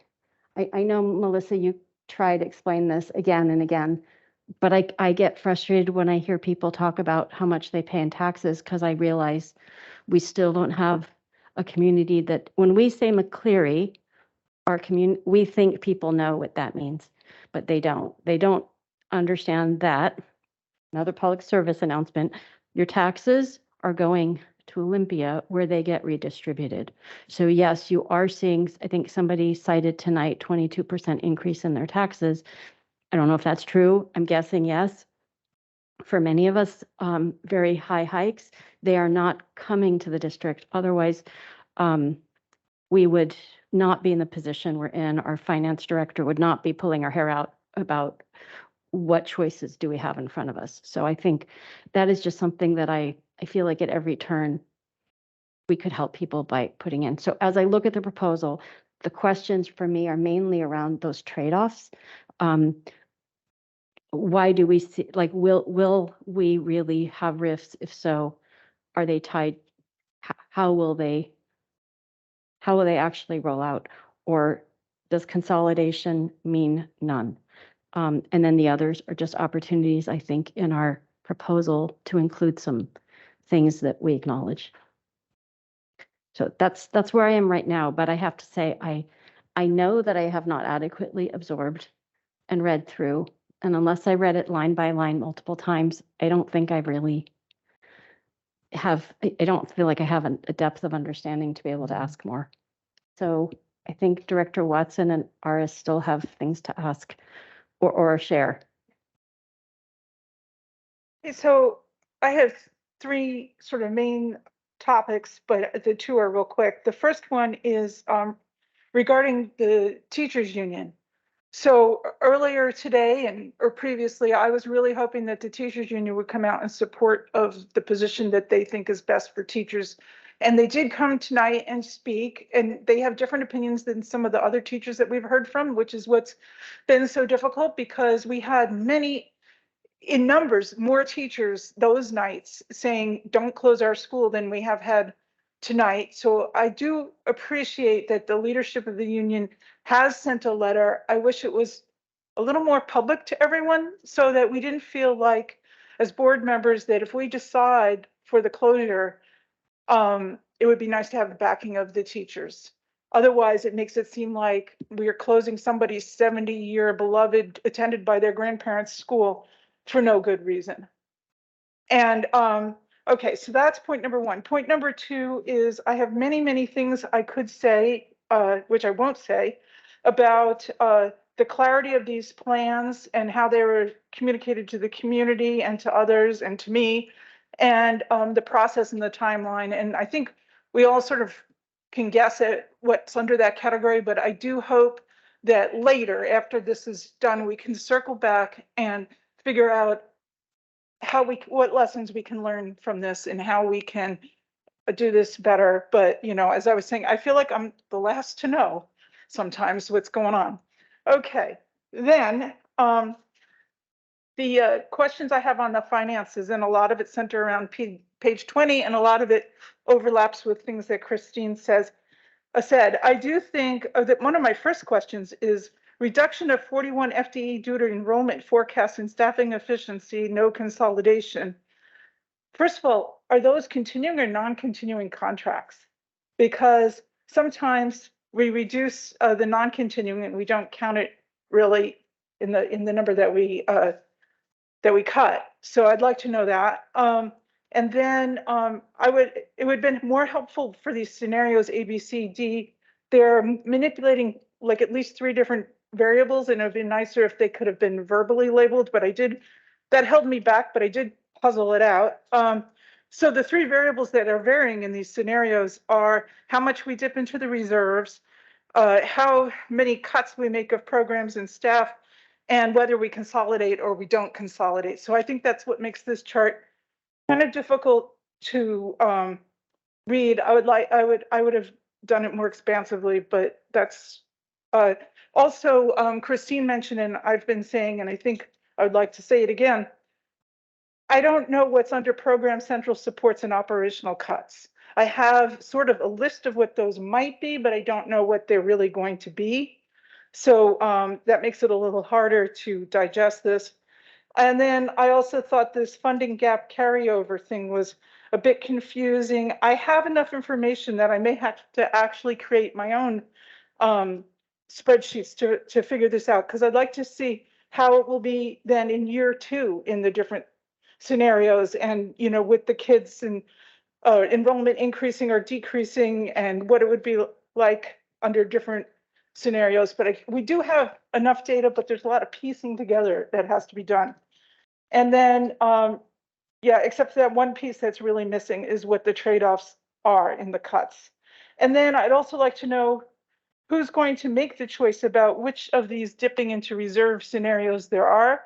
I mean, I've been told the board is voting close or don't close, consolidate, don't consolidate, but who's picking how much of our reserves to spend? I'd like to know whose decision is that. And I'm sure as I get a chance to really study this, there'll be more. I got plenty of circles and arrows here. So thank you. I had one thing that I got to say, but you kind of inspired, which was the one thing that I will also add to, I guess, that long list of questions is I think I do share that question that a public commenter asked about how we will kind of, if we save 3 million, but we know that the delta is much bigger, and we know our reserves couldn't even cover it even if we drained it down to 0. What do we think we'll do to get by? Because I know that there was some expression of we might get more, there might be some revenue coming in, but it does sort of, for me, that is something that I thought, well, maybe I just need to read this a few more times, but I didn't intuitively get in my first review. If you account for what we save and you know what the gap is, how do we actually bridge it?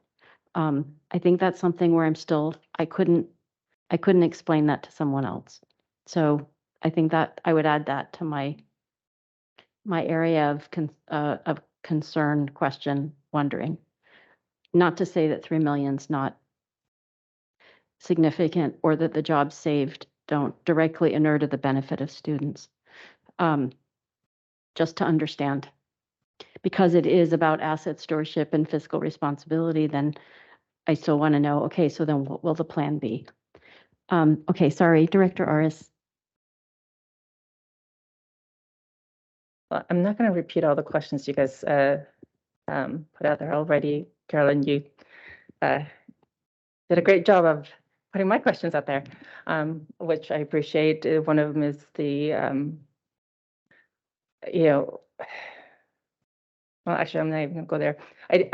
I do want to make sure to ask Melissa, the presentation and Kelly that you guys did, the slides, I would appreciate if you could share that with us, because for some reason, I think that seemed a little bit more absorbable than the 70 some odd pages that in the new proposal. It may help us be able to see the differences. The other component is I want to make sure that I'm understanding this correctly. Melissa, you mentioned that there's every year about 120 staff. I think you said certificate of staff leave. Does that, when you say that, does that mean that include that we don't need to worry about that 41 staff in reduction, or is that in addition to the 120? So I'd like that clarified, because if it's included in the 120 that's already, that will be, that leaves on a yearly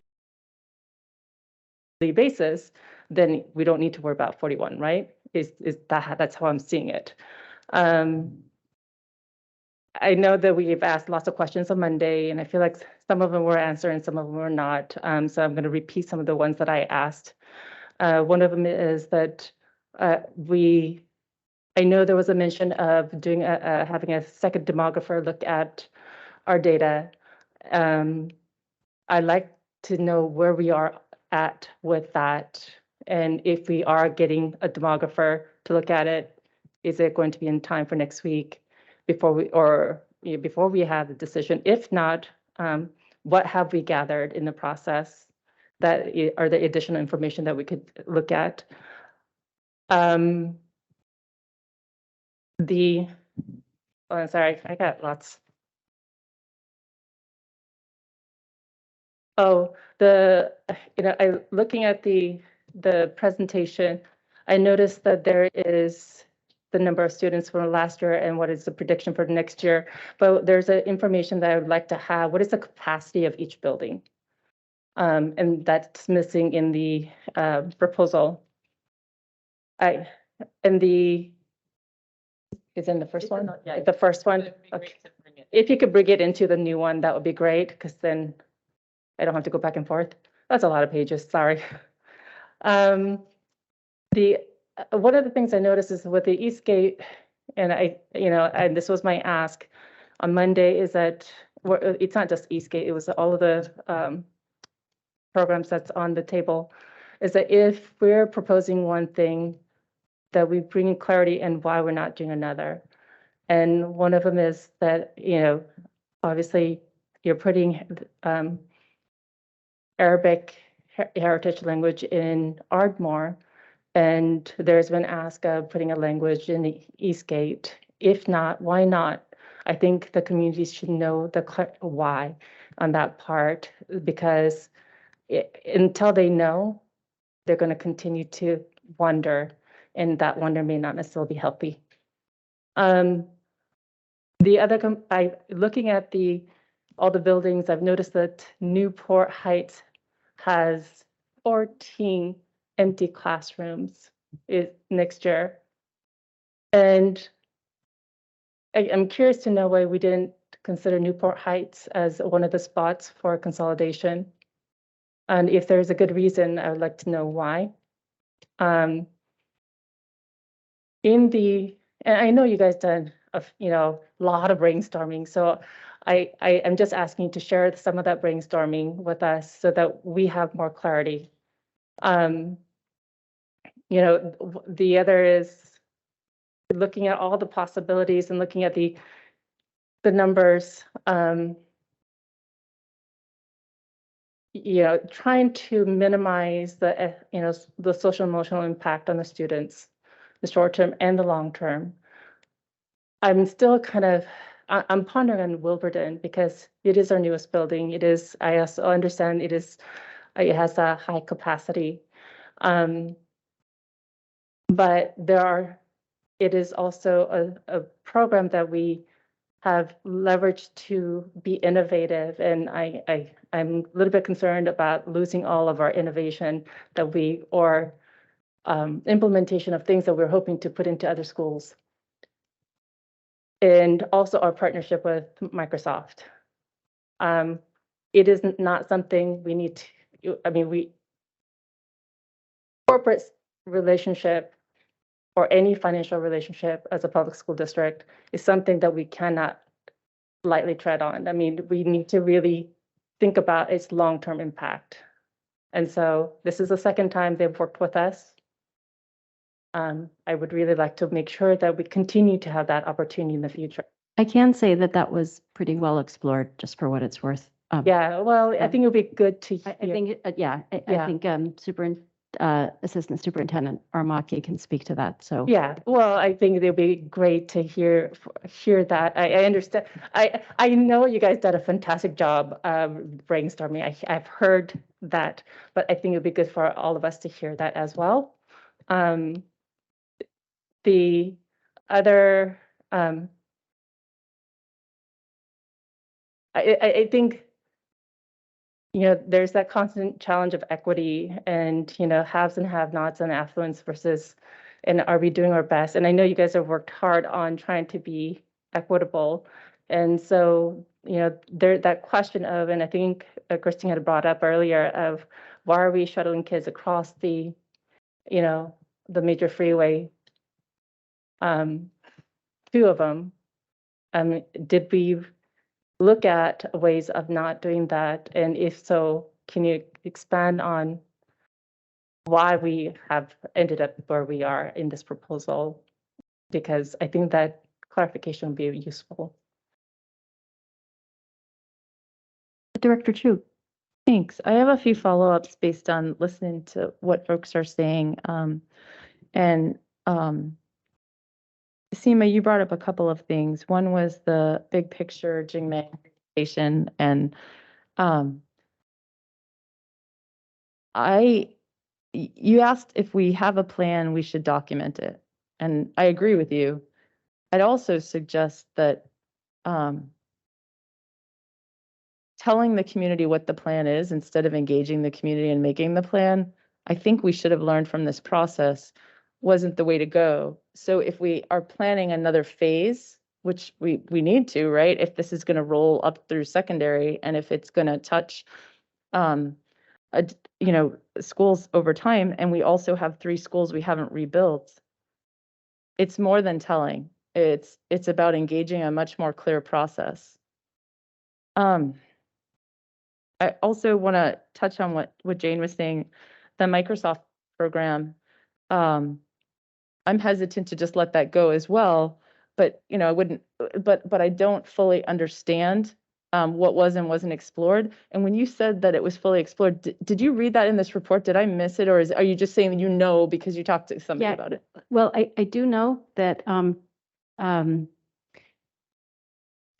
connections were strongly made between the district and Microsoft, and I know that our assistant superintendent has spoken to several people there to make sure that I think there would not be a kind of as intimated a fractured relationship or a loss of, I would say, the investment that was done.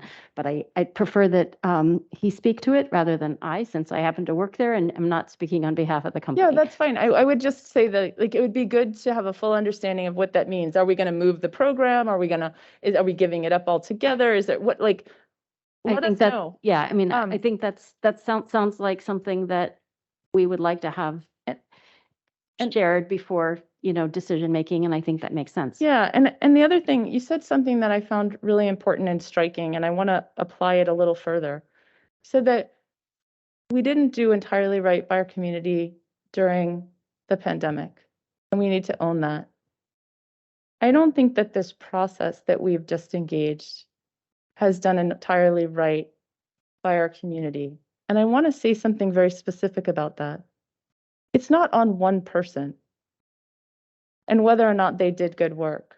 It's on all of us, including us, even though, we didn't write these recommendations, but we were part of it. And I know, I'm going to own some things, and I'm also going to sort of say where I tried to steer us in a different direction and wonder out loud for us to reflect sooner than later about changes.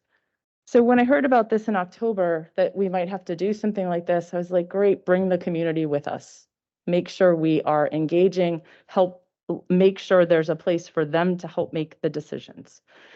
And I continued that. And when we started our process in January, when we weren't very far in, I was like, this doesn't seem like an engaging process. Where is our engagement? Where's the design process? Where's this? And I was told we should stay the course.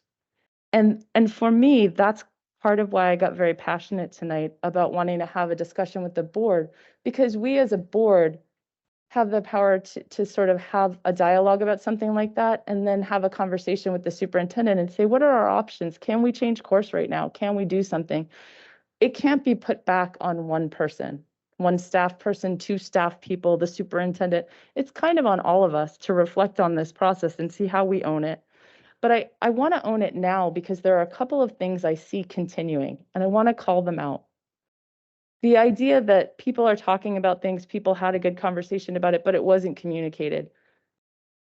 That really needs to stop. When we had our meeting in February, we had this discussion. Sorry, which meeting? Just so I think it was a 16th. I'm not sure which one it was at. the panel one, yeah. Yeah, somewhere around mid-February. Was the proposal or was then? No, I think that's when we heard from the committee members. Okay, the committee. So I think the proposal might have come on February 9th. Okay, so not either the mistaken. 9th or the Yeah. 16th, we were told there would be updates for the board, regular updates for the board and the community.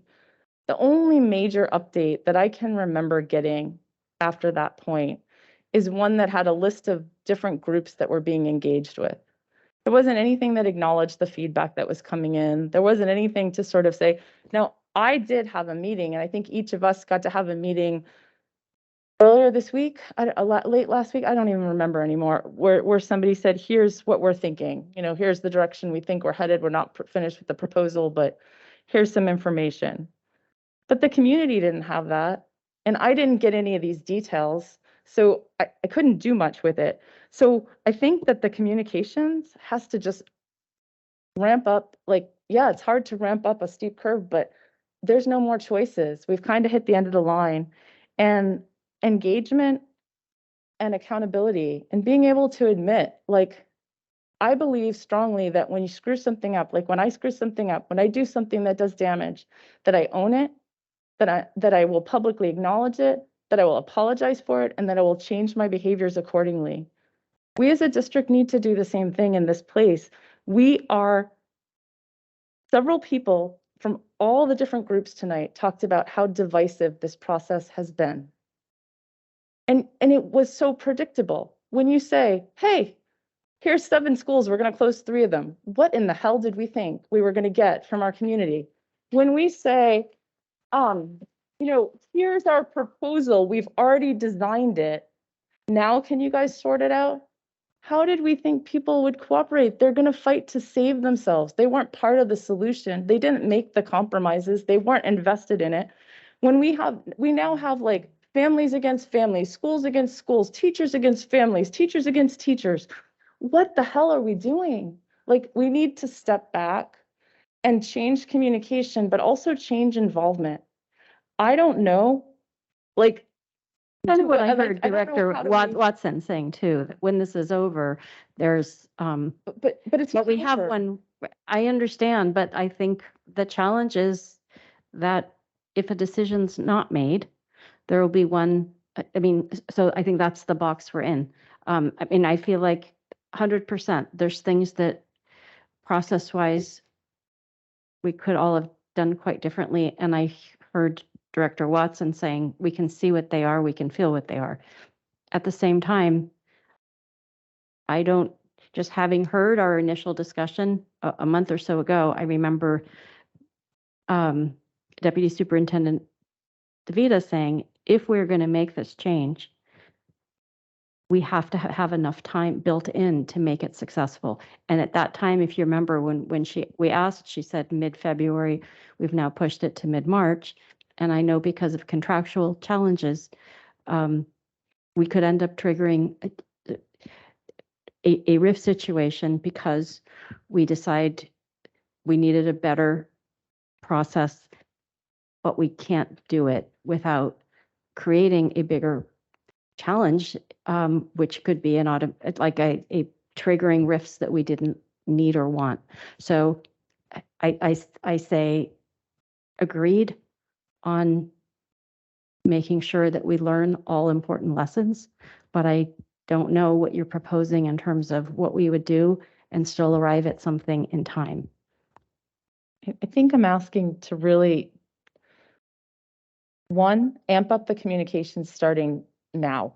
Like, we should commit to some level of update to the community and to us every few days, like at least twice a week.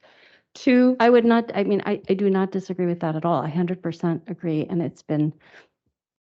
I think it's been shared by all board directors in terms of their desire to want to know more and two, have it be known simultaneously. Two, we need this financial information in real specifics, not generalities, not like, it has to be super specific to the situation we're in, as opposed to examples. It needs to actually be the things that we're deciding, the choices that we're making.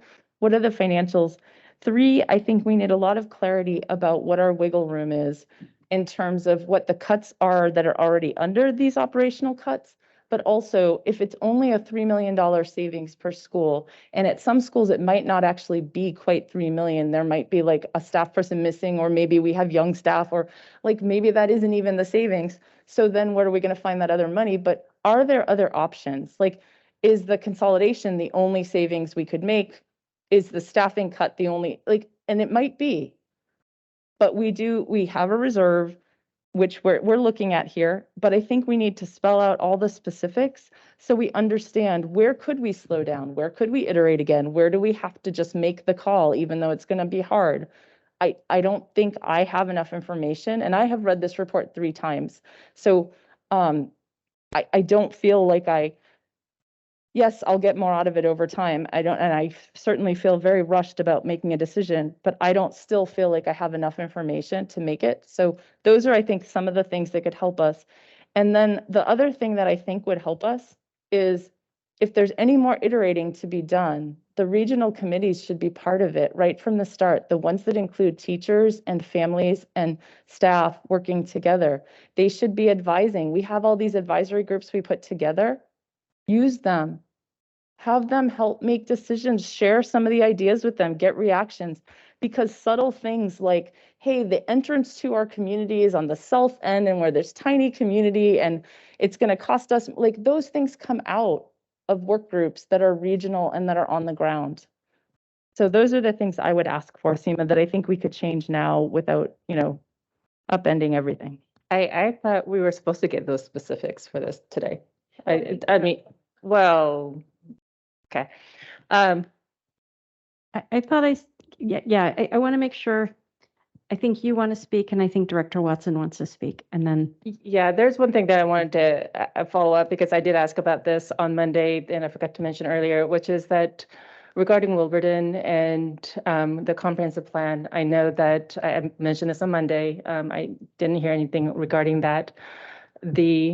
I took the time to talk to the council members and the city planning director, as well as some legislators, and regarding the bills that's at the state level and its possible impacts. And I got the answer that it could have impact if the bills pass and there's an agreement. It could have an impact on our school district as early as 3 to 5 years, which to me is significantly small time frame. But I also understand we need to figure out our budget.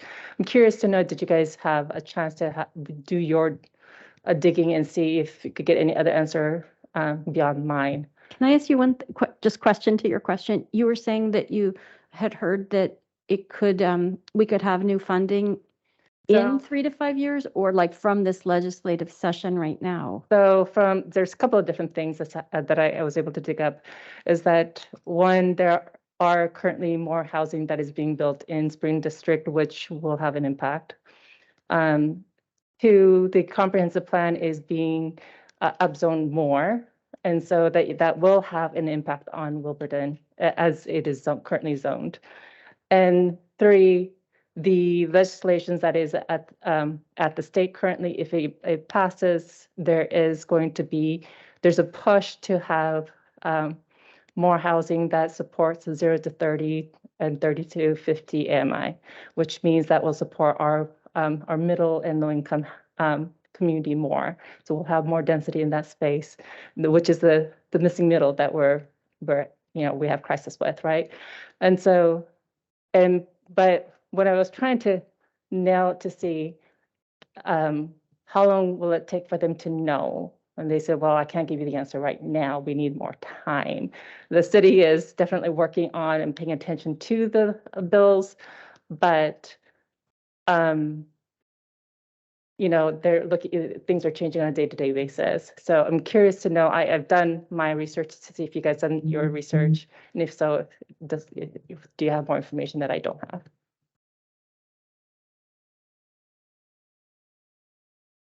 Okay, I think final, Director Watson. No, I thought if you had any, I didn't mean for you to address her question, but did you have any final, I know we had said 8 o'clock, we're at 8:07, but I just want to.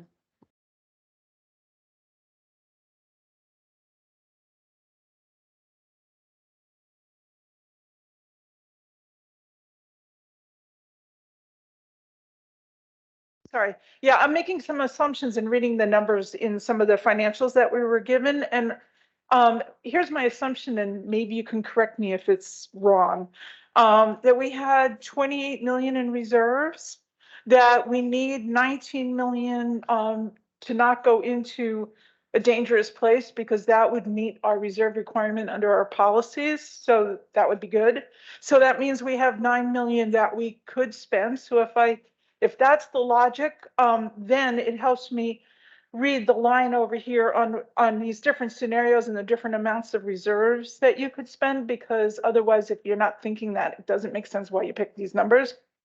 So we show you could spend all that 9 million in 1 year, but then you wouldn't have anything for year 2. So I think that's maybe why they also show spending 5 million 1 year and 5 million the next.